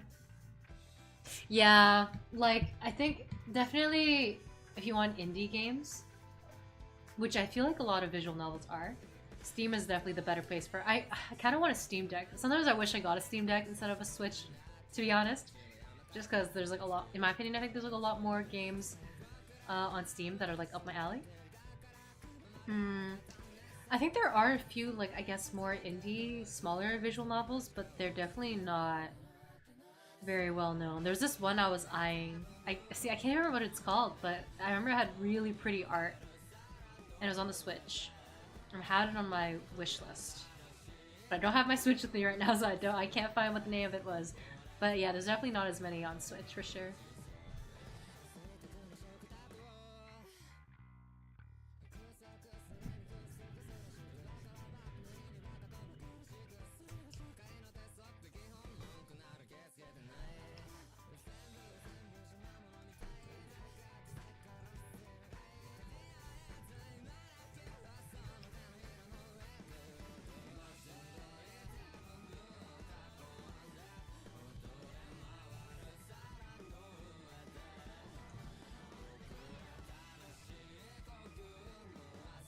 You think it's the opposite?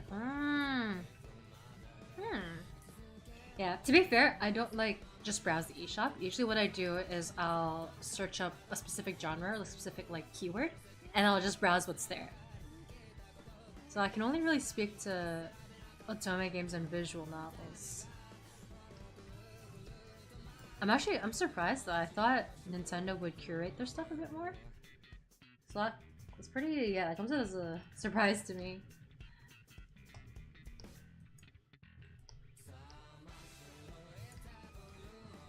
But I guess it's because, like, it's not like it's them who are, like, creating the games. Maybe that's why they're, like, more lax about having meh games in the shop.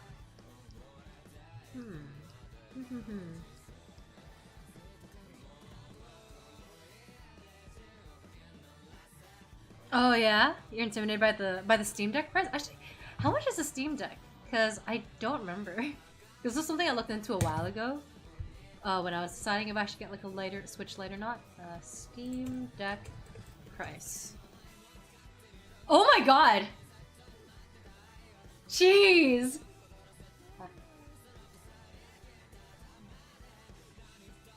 Okay, I wasn't expecting this. Okay, wait, hold on. It says it's $1,000 Canadian. Hang on, how much is a Switch again? Switch price. Oh my god! Wow, a Steam Deck is... I see why it's intimidating. That's expensive.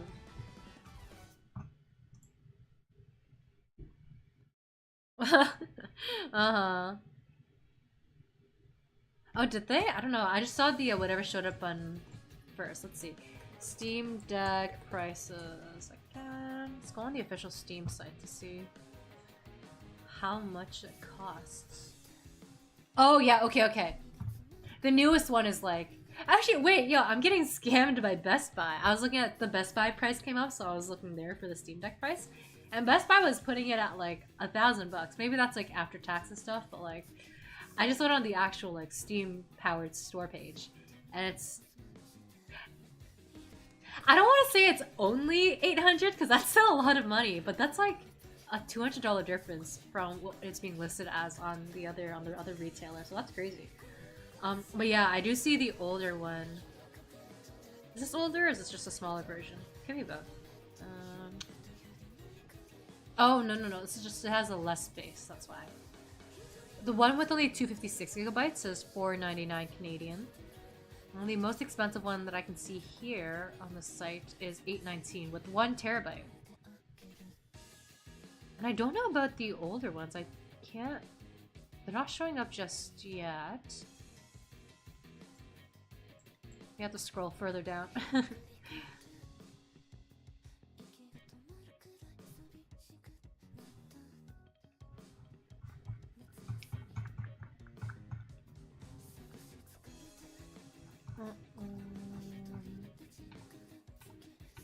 Yeah, regardless, expensive.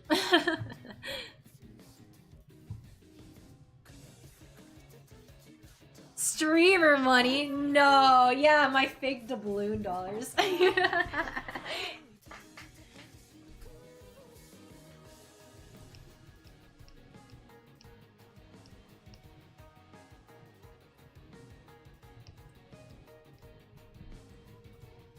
Yeah, I don't know. I think for me, I don't really see myself buying any consoles in the future, in the foreseeable future, because so many of like the games I want to play, I can just play on the PC or my phone. So it's like I don't really need it. No, I forgot to turn on symmetry again.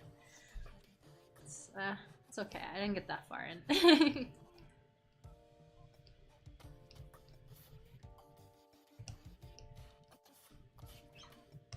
I am gonna get rid of these lines though. They're a little distracting and they're not really adding much.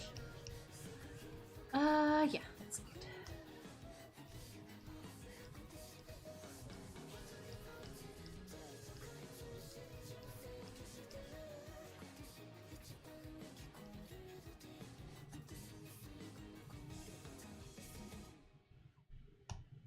You know, I think I've like made this confession multiple times now, or maybe I'm just hallucinating. But I still haven't finished like my one like proper Steam game, or sorry, not Steam, proper Switch game. I still to this day have not finished it yet, and that's Fire Emblem. And I think about it sometimes. Sometimes I'll be playing like one of my new Steam games, and I'll remember that I have the Fire Emblem card in the physical in my thing, and I'll still be like, nah, because I've opened the game. I think like sometime this year. I don't remember when. Maybe I'm just hallucinating and it was last year. But I just, it's been so long. I don't even remember how to play the game properly anymore. But like I'm far enough into the game that if I don't know how to play the game properly, I'm kind of effed. So it's just kind of like I'm kind of like stuck. See ya, Buns. Have fun with 14 hours work shift. Yay! Woo! Thanks for stopping by. See you around.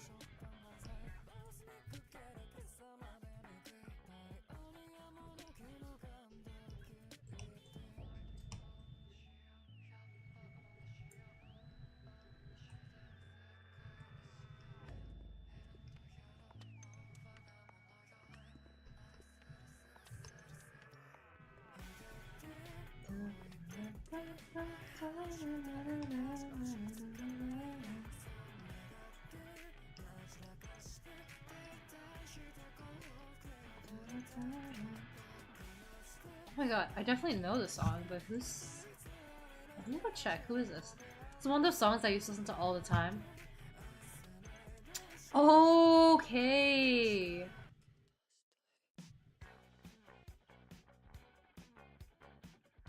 Oswald?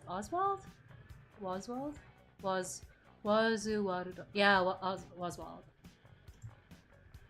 I remember this song popped up so hard when it first came out. Everyone everywhere was covering it. I don't remember why I didn't cover it. I feel like this song is like up my alley, but I don't know. Life's great mysteries, I guess. So Fire Emblem is the only game that I have like a physical copy of. Every other game I got from the e-store. So that's why I'm like, I feel like I should finish it because I have a physical like copy of it. It's the only physical copy I have, but I don't know.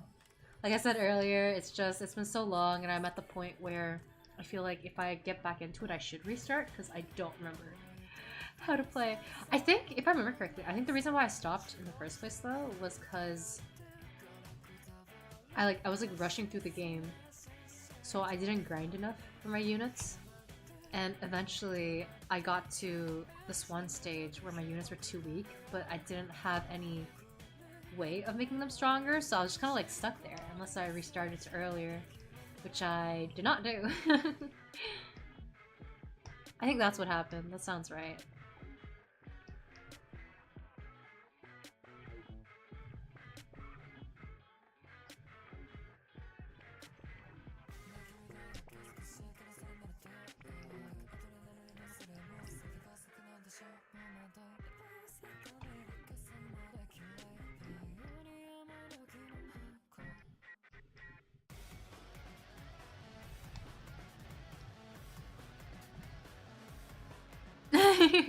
Mm-hmm.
That's a little weird. Let's change that. I love this song! Oh my god.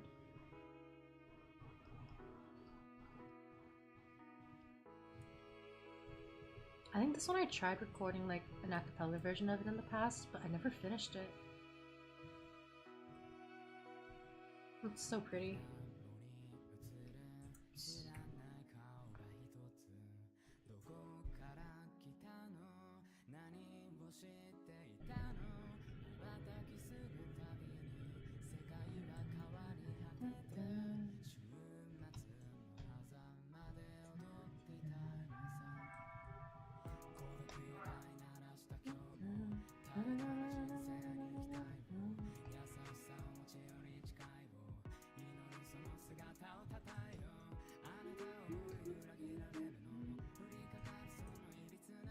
Probably be tempted. Ah, yeah, fair enough. Switch games are so expensive. Ugh, they get more expensive every time, I feel like. Or rather, I feel like they're always just... It's not that they get more expensive, it's that they always are the same price. And it's always been like a high price. Ugh. I never actually played any of the Zelda games before. But I do like the aesthetic. I saw like bits of Breath of the Wild. And I thought that was a really pretty game.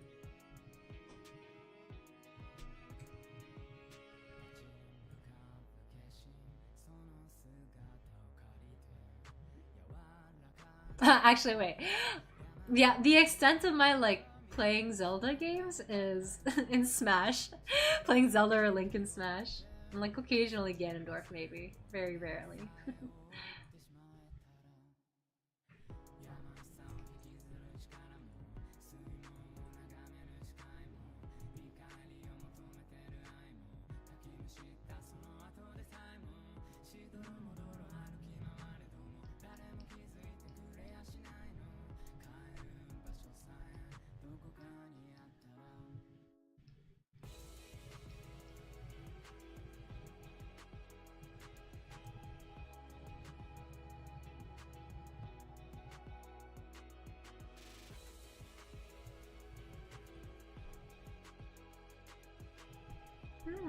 Looks good. I'm gonna change the liner art though. Ta-da.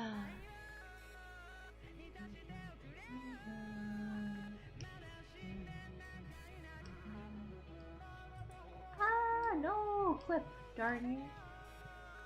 Okay, there we go.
Alright, let's go to the back of the sleeve.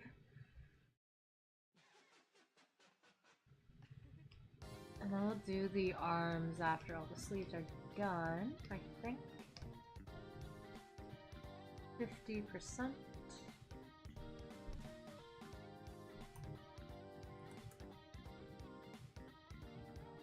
Oh, you used the main Link in Smash? Hell yeah.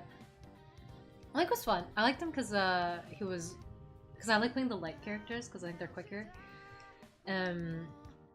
Yeah. Did you ever play Young Link? Is that his name? The, you know, the little chibi Link?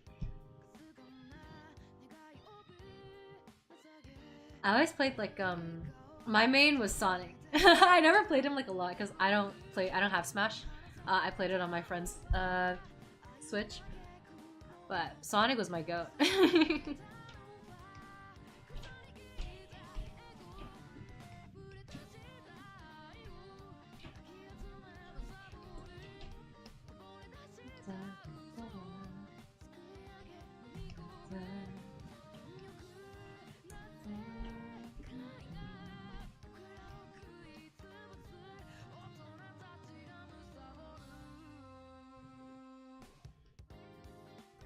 You know what I'm realizing? I think this needs texture. Hang on. Let me try to do something about this.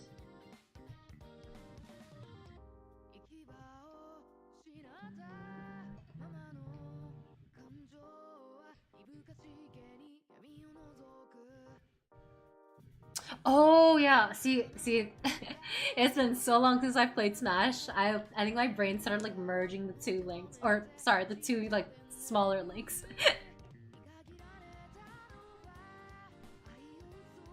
Well, yeah, Toon Link is the chibi one is the one that threw the bombs, right? Or did they all throw bombs? I don't remember. None of my friends really played Link that much, and since I didn't play Link either, it's like it's all a little fuzzy, a little hazy up there.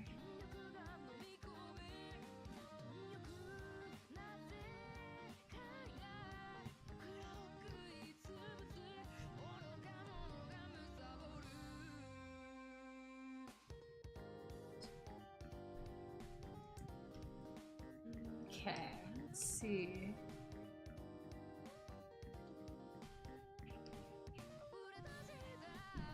Okay. Oh my god, wait, hang on. We're about to lag real bad.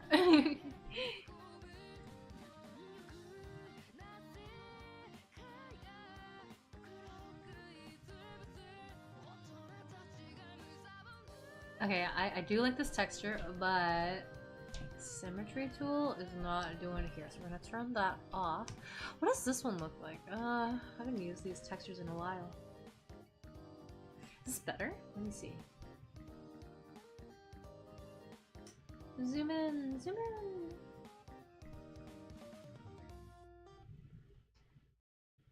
I think this might be better. Okay, let's do this one. Let me save so it doesn't crash.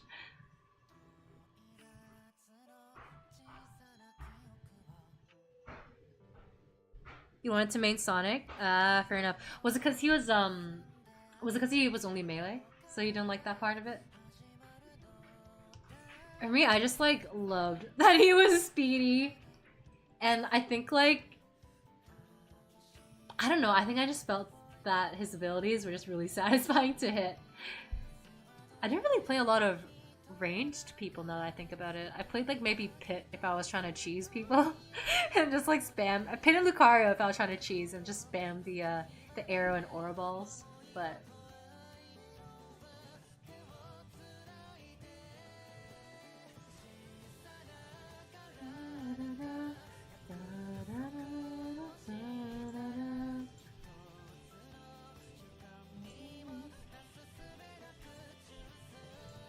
I love the song too.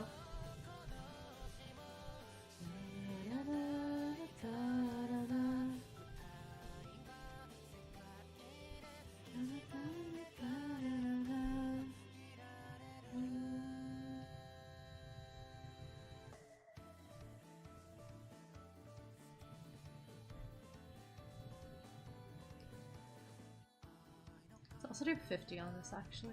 Actually, what happens if I do overlay? I wonder how that looks. Can't really see the texture, but do color dodge? Oh my god, that's bright. Let's not do that. Ugh.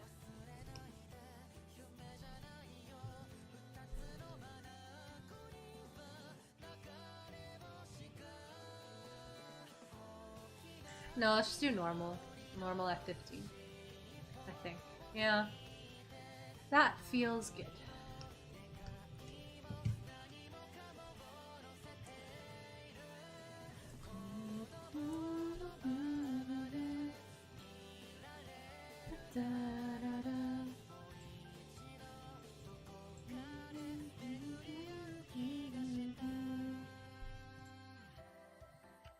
Actually, let me turn the front here back on too. I wonder, it doesn't look too dark. Actually, I kind of like it.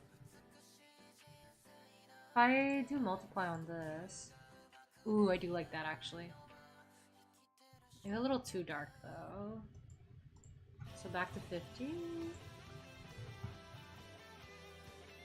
Yeah, this is good. Let's do that. Merge that down. And then go to sleeve back and do the same thing. Because I think it only looks weird right now because the arms aren't shaded, so it's a little funky. Maybe a little lighter actually, because this is the back anyway, so we don't really see much of it.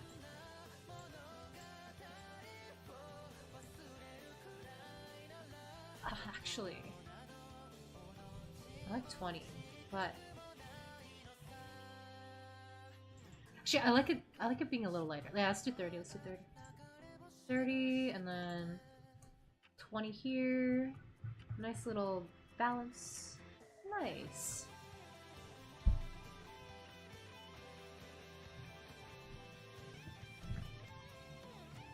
Oh, they all threw bombs? Well, clearly I'm so knowledgeable about Link, and Link was definitely my second main in Super Smash. Yeah. Yeah, I remember liking the more cartoony bomb. Maybe that's the only one I remembered. I was a fan of that. Even though I never really played them, but maybe it wasn't the problem. Oh, the flanking playstyle?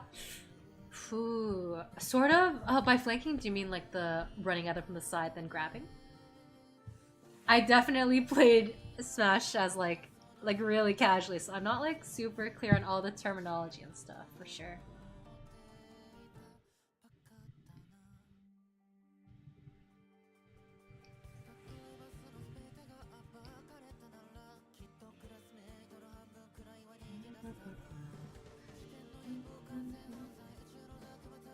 Oh my god, Hanumaki Gohan is so good.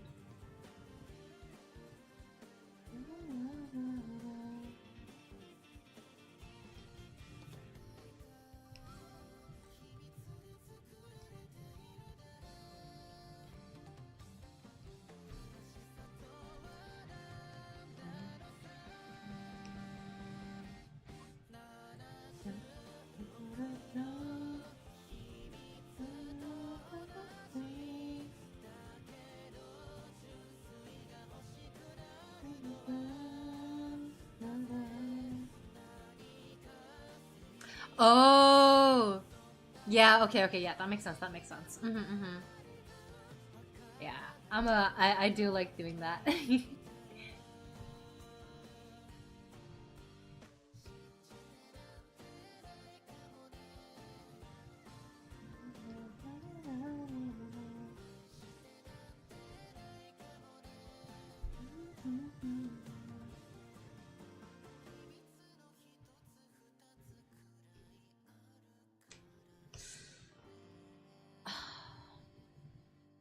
You know what? I think this should be separated.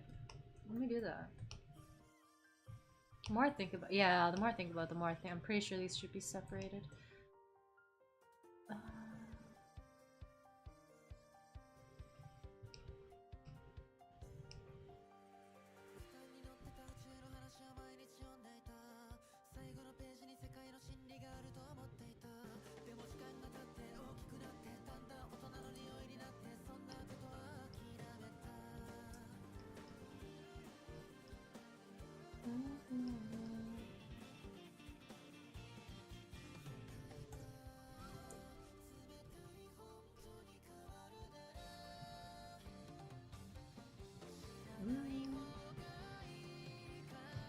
Ooh, this is some extra stuff that should not be here.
Ooh, what is going on here?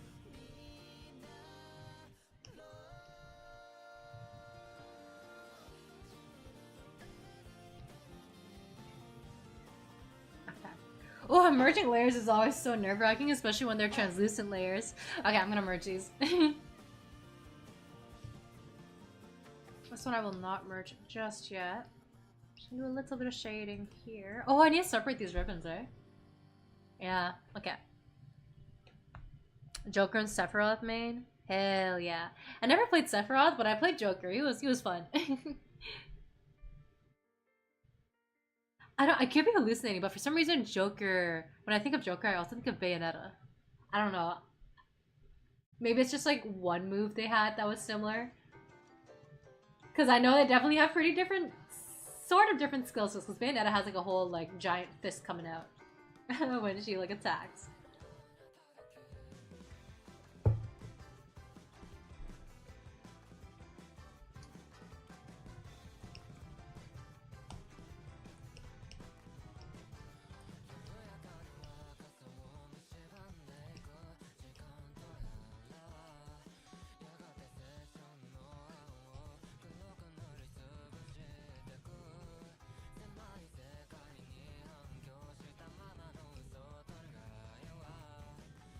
Ooh, it's kind of dark. A little too dark, dare I say.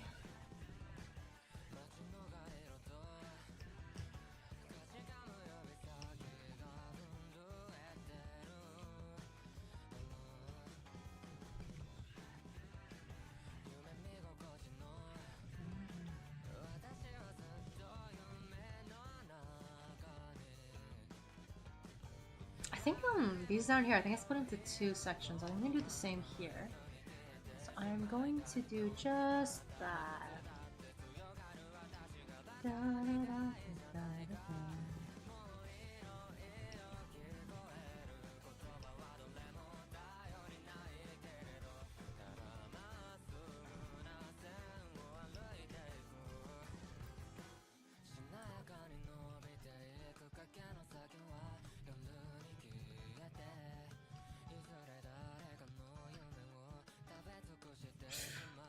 Merging time.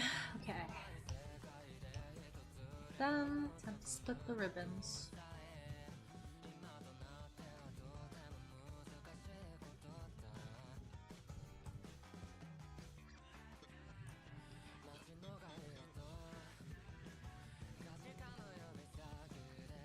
Sleeves ribbon. Let's call this wrist ribbon. Wrist ribbon 1.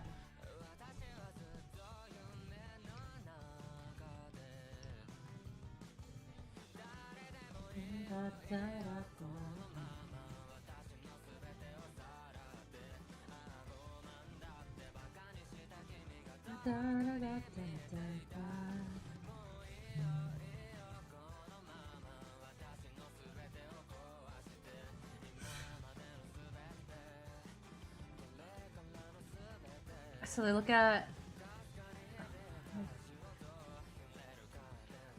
Yeah, you know, I agree with that. I think it's like the vibe. Like, similar vibe, air to them. I think maybe that's why I'm like, they remind me of each other.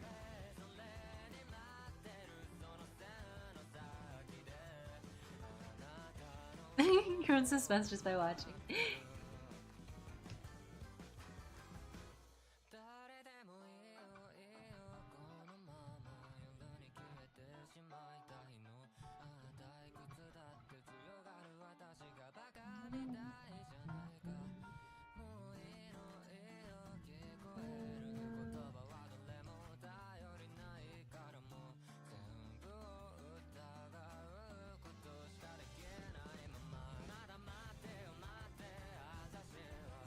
Ooh.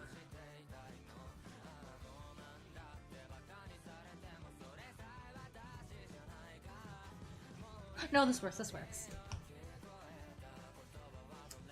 I just had a moment where I was like, is there a more optimal way of doing this? No, I thought about it and I'm like, no, this is fine. Yeah. When I'm just like drawing normally, sometimes I can just like fully turn my brain off. But with this, I cannot. Unless I want to make the other person's life really difficult. I think there might be issues with this little crossover ribbon part, to be honest, but I also think it could work as is. So I think I'm gonna like just keep it like this. And if the rigger says there's like an issue, then I'll be like so down to go back and fix it. Like this is like my... Because I've drawn like a VTuber model art before, but it's really just been for my character and then my friend's character. My friend's character, it's like a chest up, so there's nothing like as complex as this here. This isn't even like that complex. It's just like, it's a little more, it's just not something I'm as used to doing. So it's very much trial and error going on here.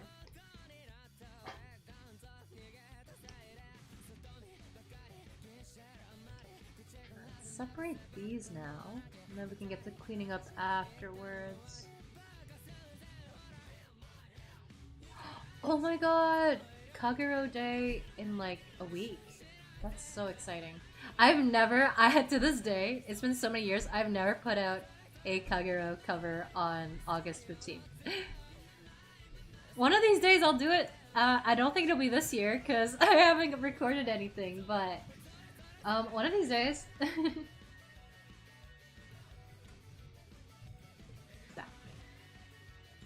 I have fond memories for a Kagero project. I don't know if you ever listened to the songs in that. Or watched the anime for that matter. I just remember they made an anime for that. That was wacky. That was really weird actually. I heard in the Blu-ray version of the anime though, they fixed up because like okay, so when it was coming out, they like 3D-ified a lot of it for some weird reason.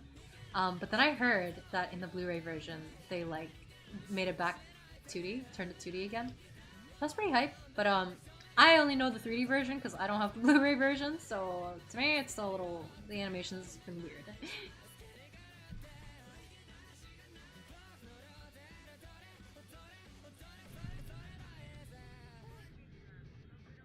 No, me too. Yo, if I didn't have autocorrect.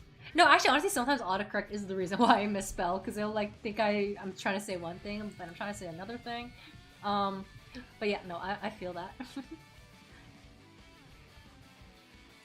Tristan Room was a good one. Thank you. Yeah, yeah.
The ribbon a little bit doesn't make sense, but it's okay. It's so small, and it's gonna be like mostly hidden anyways. Yeah, like you can't even see the back. It's fine. This is fine. Oh, actually no.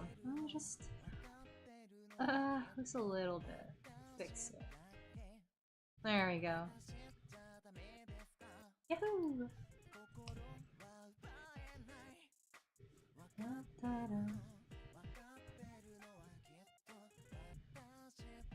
Oh my god, do you remember which song you heard about it? I mean, I think all the songs are very, very good, but I'm curious which one you heard, if you remember.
Yippee, ribbons. It's about a character with black hair. Oh my god! Outer Science! Wait, let me play it. I think I know what you're talking about. Wait, okay, I'll cue it up after this song because I also love Yellow so much. But I think I know which one you're talking about. I'm gonna cue it up. Wait, this is exciting.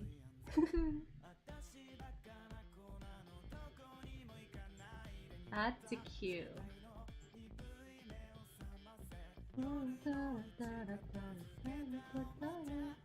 Whoa, I didn't add it all the way to the bottom. Let me move it up a bit.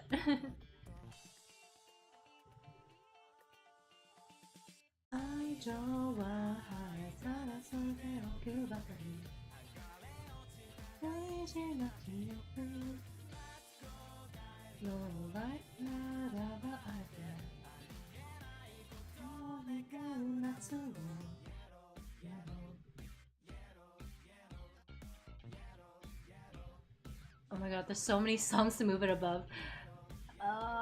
Please, no.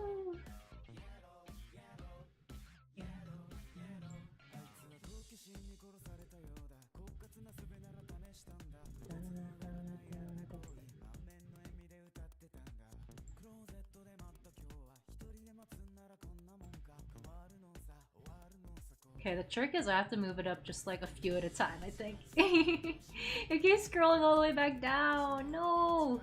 YouTube, please. Why are you doing this?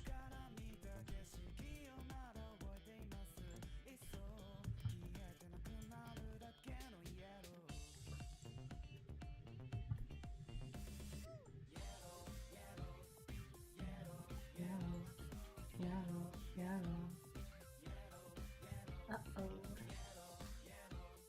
Alright, got it. Success. Alright, it's queued up after this song.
Oh yeah, here we go!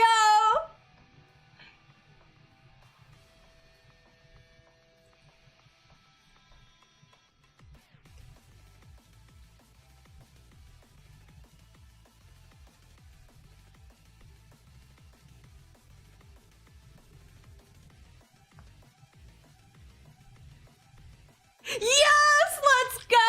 Song identified. Huge. Yeah, this is a banger. I love this one.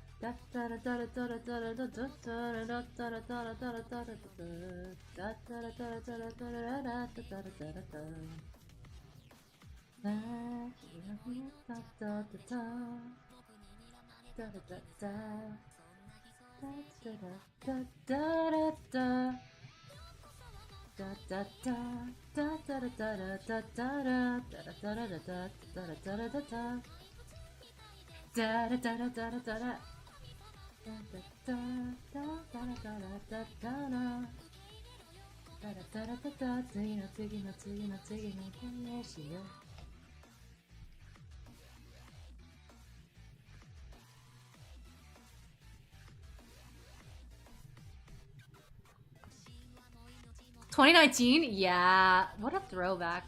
When did the song come out? It's definitely older. 11 years ago! Holy smokes! Damn, I didn't realize how old this was. No, this isn't even the official video. This is like the subtitled version of it. Oh my god. That's 11 years ago, so that was 2013! August 31st, 2013 was when this video was posted. That's crazy. Wow. I'm so glad Kagero is still like a thing. What a good song series.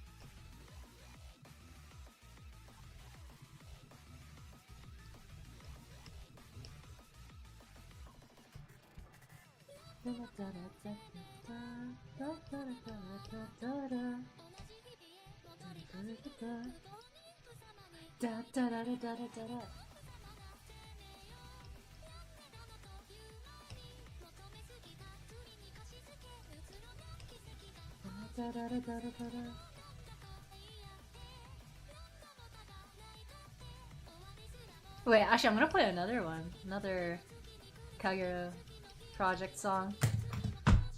This was like my favorite for a really long time.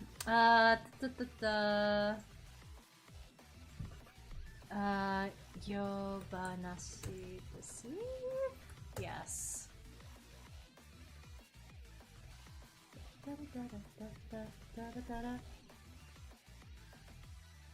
Okay, here we go. Oh, hello, advertisements? No. Alright, this one was I don't know if you remember like a blonde-haired guy, but this was the blonde-haired guy's song. I was such a big fan of this. Still am, but oh. This guy and Tsubomi Kido. I'll play your song after. But those are like my favorites. Yeah, right? I wasn't expecting 2013 either. I definitely heard it before 2013, I think.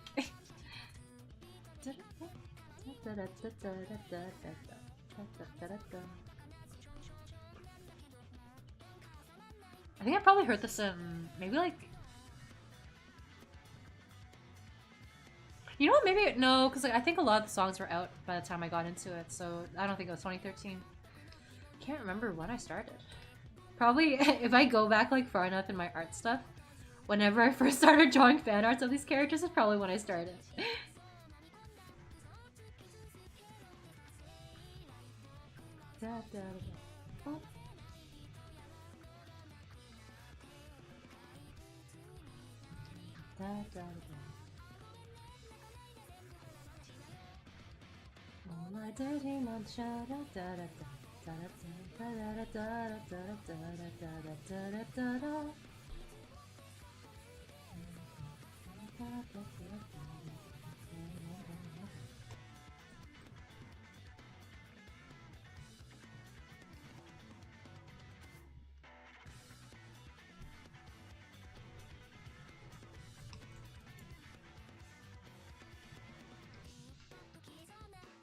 Okay.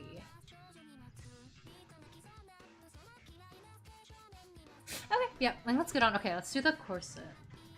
And then the arms. Oh, and...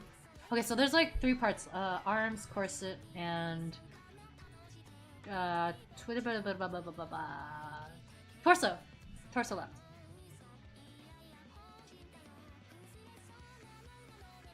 See how much we get done before I decide to get dinner.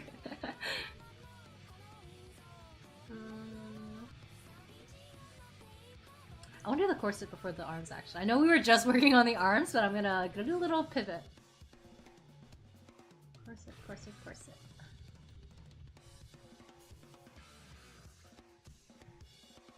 You started around 2016? Fair enough, fair enough. I think I started...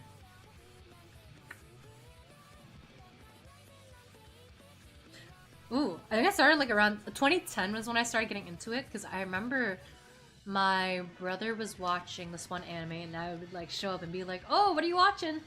And he was watching Fate? One of the Fate anime series. I don't remember which one.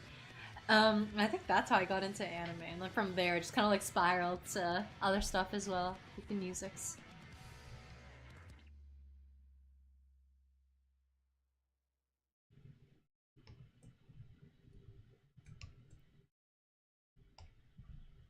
Oh wait, the Kita song. Oh my god, Utsup, my goat! This is not Kagero project, but hang on. Tsubomi Kido song. So I forgot the name of it. Blindfold code, that's what it was. Okay, okay. Here we go.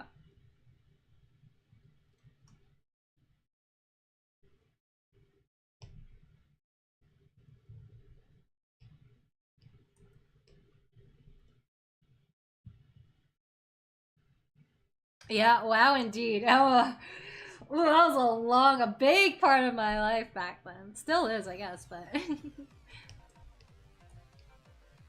I remember, like, back in 2010, 2012. No, 20... Oh, yeah, actually, you know what? So, I think watching, or seeing my brother watch Fate kind of, like, eased me into it. But I think I mentioned this before, but remember how like I said before that I used to like roleplay when I was younger? Like I would like go online and pretend to be different characters. I think That's actually what got me like really, really into anime. Because I remember I used to do like I used to do like Naruto roleplay, Bleach roleplay, all that stuff. Oh my god, I was so into Naruto and Bleach. Like I had the lore down pat. I was writing fan fictions about Naruto and Bleach back in the days. I actually went to go look at them recently because I think I was just curious, and I was like, wow, this is certainly some writing. But yeah, I think actually the whole like roleplay community back then was what got me like super, super into anime, and then from there, everything else, Vocaloid. And eventually I like did a side quest. It's not a side quest because I still play League to this day. Like eventually I kind of like branched off into a League phase. That was League of Legends. What a game. What a game.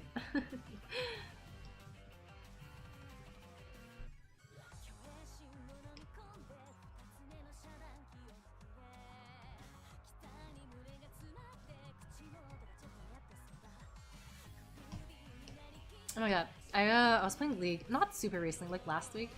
Was it last week? Maybe it was 2 weeks ago. I don't remember. Time is fake. But I was playing the new TFT set, and it's so anime. It's so anime.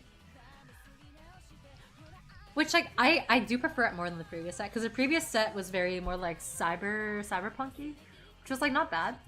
But I just felt like a lot of the combos, the colors were just, I didn't really like the color combinations. I was getting confused because one of the I think it was the Nitro combo, which is this one combination where you get these certain characters.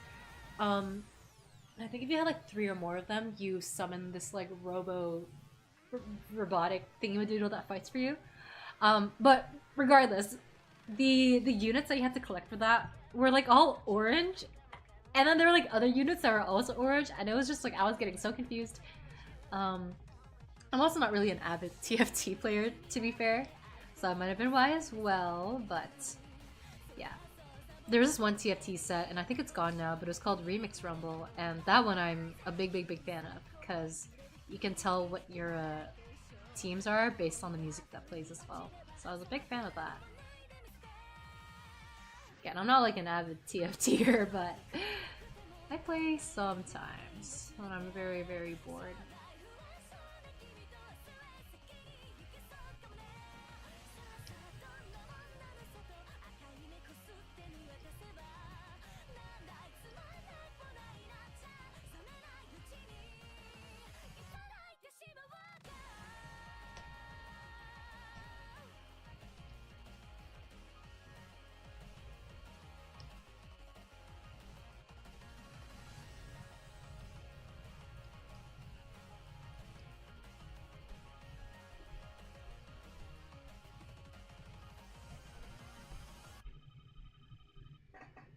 No, stop, no, don't even say that. I'm getting like whiplash. You know what's funny though? I feel like back then, I don't remember anyone who like roleplayed as Ichigo. I'm gonna be so real. Oh my god, you used to Buns, because I used to write with Buns as well.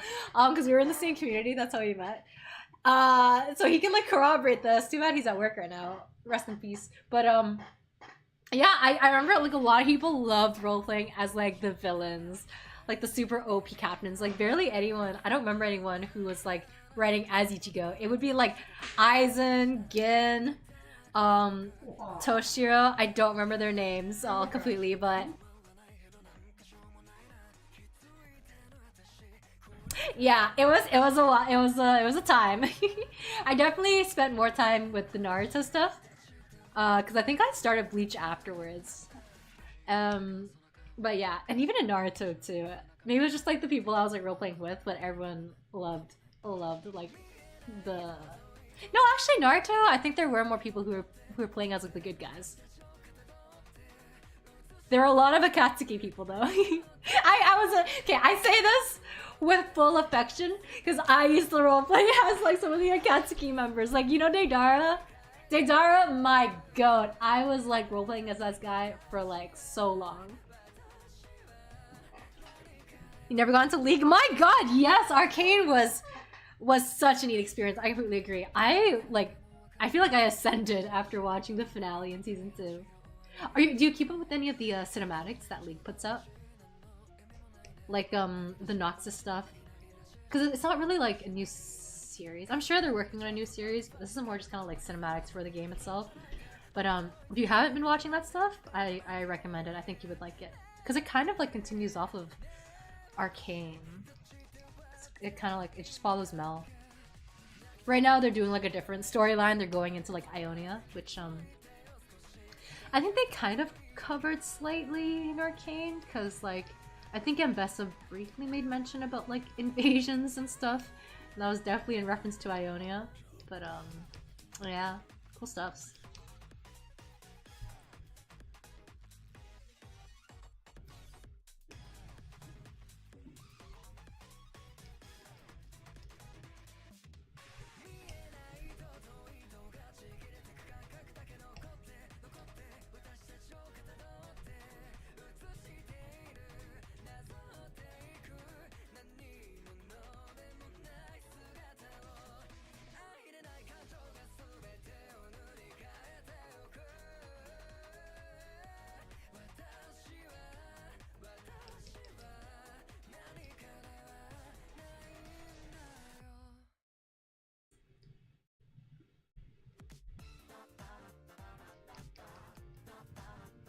Oh my god, I'm like reminiscing on on like the roleplay days now. Before I started taking on the character of Deidara, oh my god, this is kind of funny. But I also had a villain phase, and like I say that, I know it sounds like I'm not considering Deidara as a villain because I'm saying I had a villain phase once, but honestly, Deidara is so silly in my head. I don't know if he constitutes as a villain to me. Before him though, before him, I wrote for Toby or like Obito because I just like I've always loved silly characters, especially silly characters that are like actually not fully silly. Like again, Toby, Obito. But my first attempt at that, I joined the group of like strangers. I was Toby. For some person, I don't even remember who, but someone immediately was like, I'm gonna attack. Oh my god. This is so old. This is so funny. Oh, wait, hang on. Oh, you don't keep with the cinematics? Okay, fair enough. Yeah. I guess it would be kind of like spoilers for the next series, so that's fair. But yeah, I joined the group, and I was just chilling. I joined, my username was something. But I had the profile, I had like Toby as my profile picture, so like it was very obvious which character I was gonna try to be. And then some guy just pulls up and starts throwing hands. And I'm like new to this, so I'm like, what is going on? So I start like writing what my character's doing, and I'm like, I do like my teleportation shenanigans, you know, the stuff that Toby does. And I got like completely destroyed. And I remember younger me, the takeaway that younger me got from that was, okay, I gotta like really study up Naruto stuff so I can like defeat people in battles by outluring them.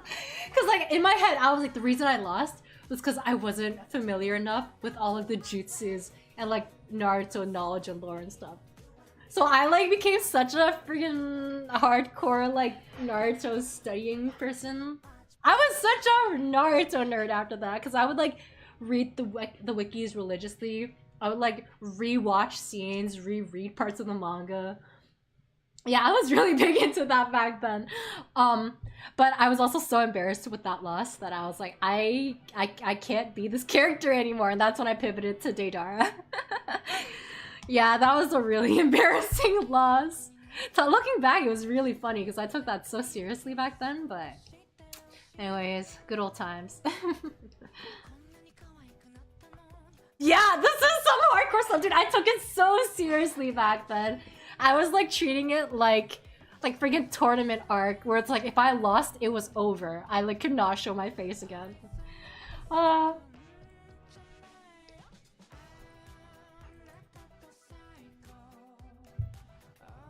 think it was also probably around then that I pivoted to fanfiction, because I was like, no one's gonna beat me up if it's just me writing the whole time. But I also, like, I remember I just wrote goofy stuff as well. I couldn't write serious stuff. It was not in my bones at the time. And then later on, as the years went on, I like started only writing like serious edgy stuff. But at that point, I like was off of the fanfiction stuff and was just doing like OCs. But during the fanfiction era, it was all goofy stuff. Which is why I look on that time very, very fondly.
I feel like you could have got into role playing if you knew the right people.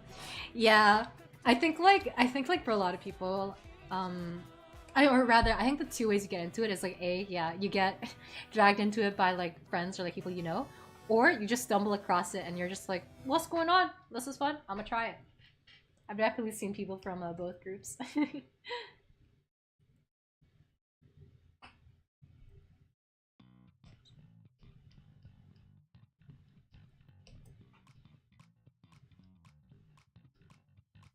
As silly as it is, I do think roleplaying is very fun because in the end it is like it's like a little group activity. If you like writing, it's like writing but like with other people, right? So it's pretty nice. I used to do like the very very basic kind of like roleplay where you literally do the asterisk. It's like asterisk eats ramen, another asterisk, like that kind of silly stuff.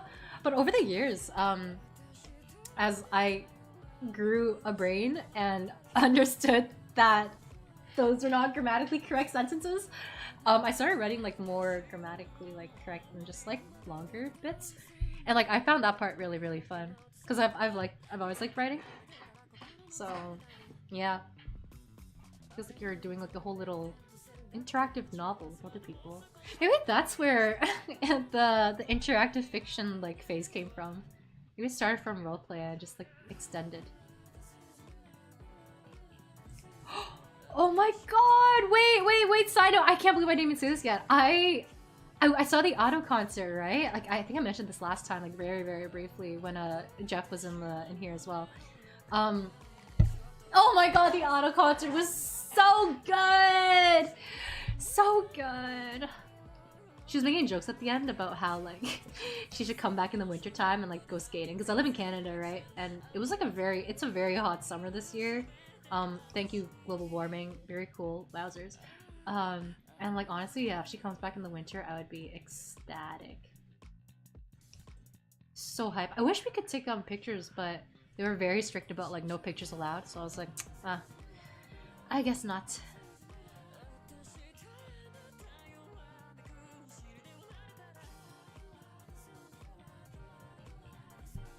Oh, we never got to play D&D and stuff like that. No, D&D is so fun. I think luckily though, I think I've never tried it myself, but I do see that there are like places where you can like find groups online. I know in one of the cities I live in, because like I switch cities often, but in one of the cities I'm in, I know they have things where you can like register online and then show up in person to like a one-shot or something. And I feel like this would be fun. I've never tried it myself. It's on my like bucket list. Like I do want to try that at some point. But you can like maybe see if there are any of those like near you and see maybe if that like speaks to you. It is like nerve-wracking though. I definitely think if you do decide to try that, bring like a friend with you, because like even for me, like I feel like I'm a pretty extroverted person. Like I'm always down to try new things, but even that I would be like a little nervous showing up on my own. But I think like if like we could get past that like nervousness, I feel like you could find some like really cool people and like a really cool hobby out of it.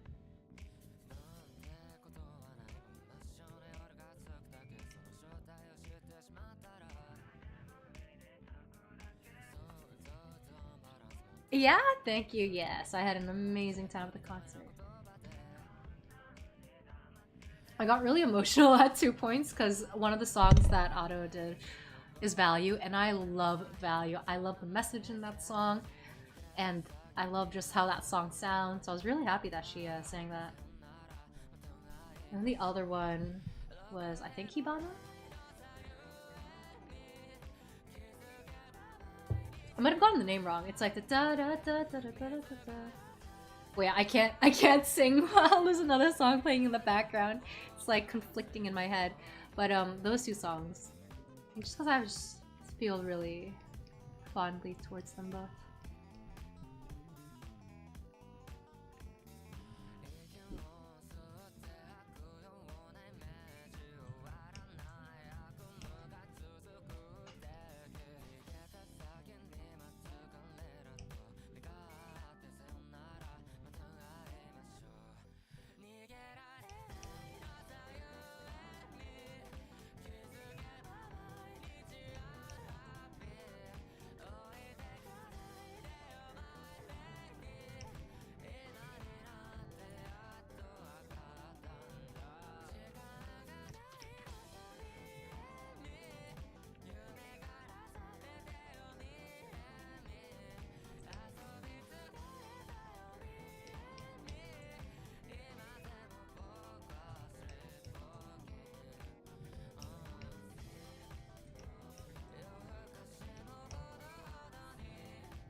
You don't think you'd be down to play mostly heard bad experiences to the horror level? Oof.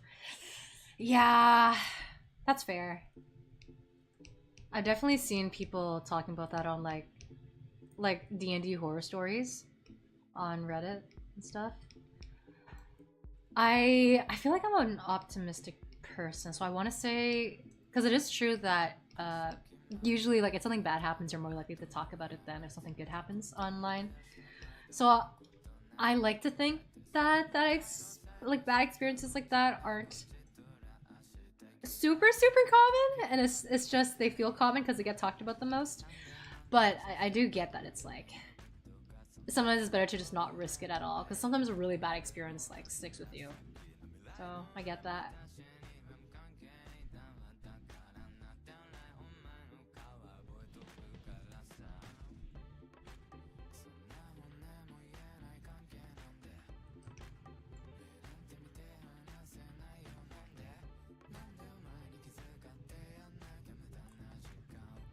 So I was gonna make these strings brown, but I might keep them black actually. I think that looks nicer.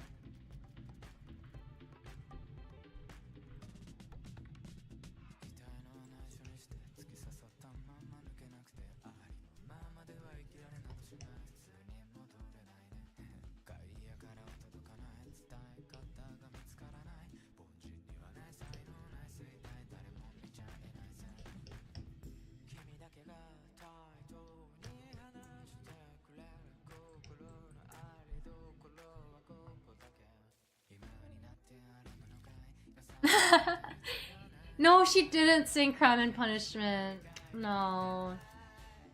She did do like covers of like more traditional Vocaloid songs, but I guess maybe Crime and Punishment was like, maybe it was like too difficult to get the rights to it, because she is like profiting off of this concert, right? So she'd probably have to like work out some kind of commercial fee in order to be able to sing it. Oh my god, but you know what was crazy? What was crazy was she sang Chandelier. Okay, so she finished like her set list, and then she got an encore. But she sang like 3 songs during the encore, so that was crazy. But one of the songs was Chandelier, and I thought that was so wild. I just wasn't expecting her to come out and start singing Chandelier. Like, of all songs, that was funny, but also crazy. Also, it does definitely like suit her voice, so I see why she picked it. But I was just so caught off guard.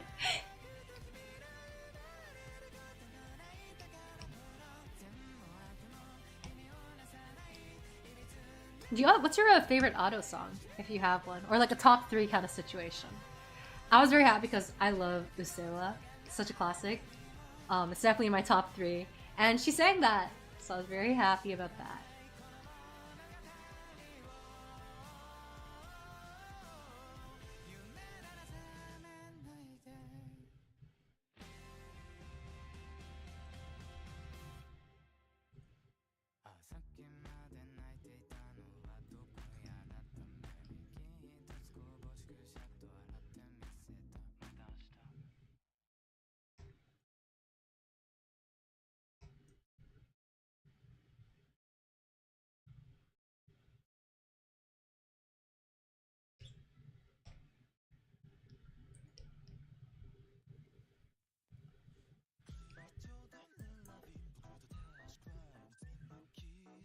Mm. Yeah, I think got it. Ooh, this is one of the songs I wanted to cover. I set up 3 different Reaper song files because I wasn't sure which one I wanted to sing. I ended up deciding on Sneer, but I do have a file set up for Lovely Boom as well. And I have one set up for How It's Done from K-Pop Demon Hunters, and I had one more file set up for something. I think it was for... I don't remember. But there was one more file that I had set up. I just don't remember which one it was. Oop, oopsies.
I think it is a song of hers. I'm pretty sure.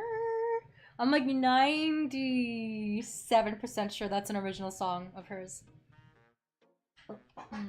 That one and I think Ready Made. Yeah, actually, you know what? Yeah. Because I don't remember hearing a Vocaloid version of it, so I'm pretty sure that is a original song of hers.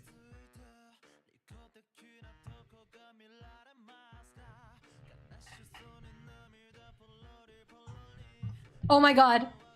Oh my god, it happened! No, what song played just now? Why is it... Why is the stream stopped?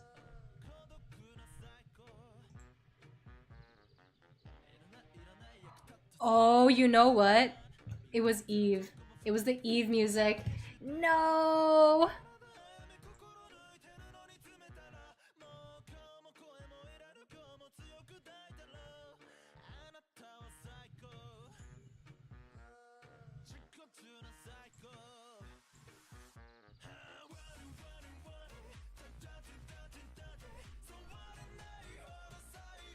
Okay, hang on. I'm gonna change. I don't even know if like the audio is coming through right now, but I'm going to change The music to something else. This playlist is a little dangerous.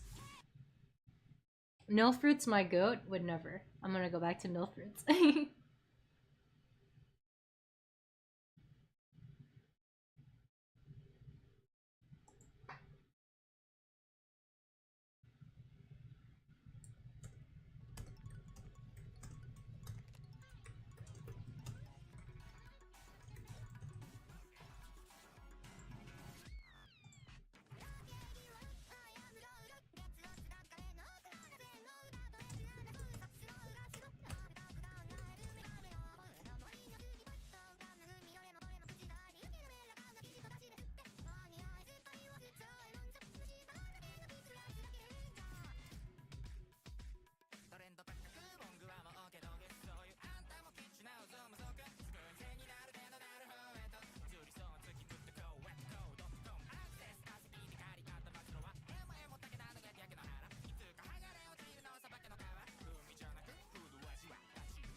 Ah, okay. I guess we just wait until it lifts. I don't know how long it takes to do that. I know it's happened in the past, and I don't think it took that long, but I do not remember.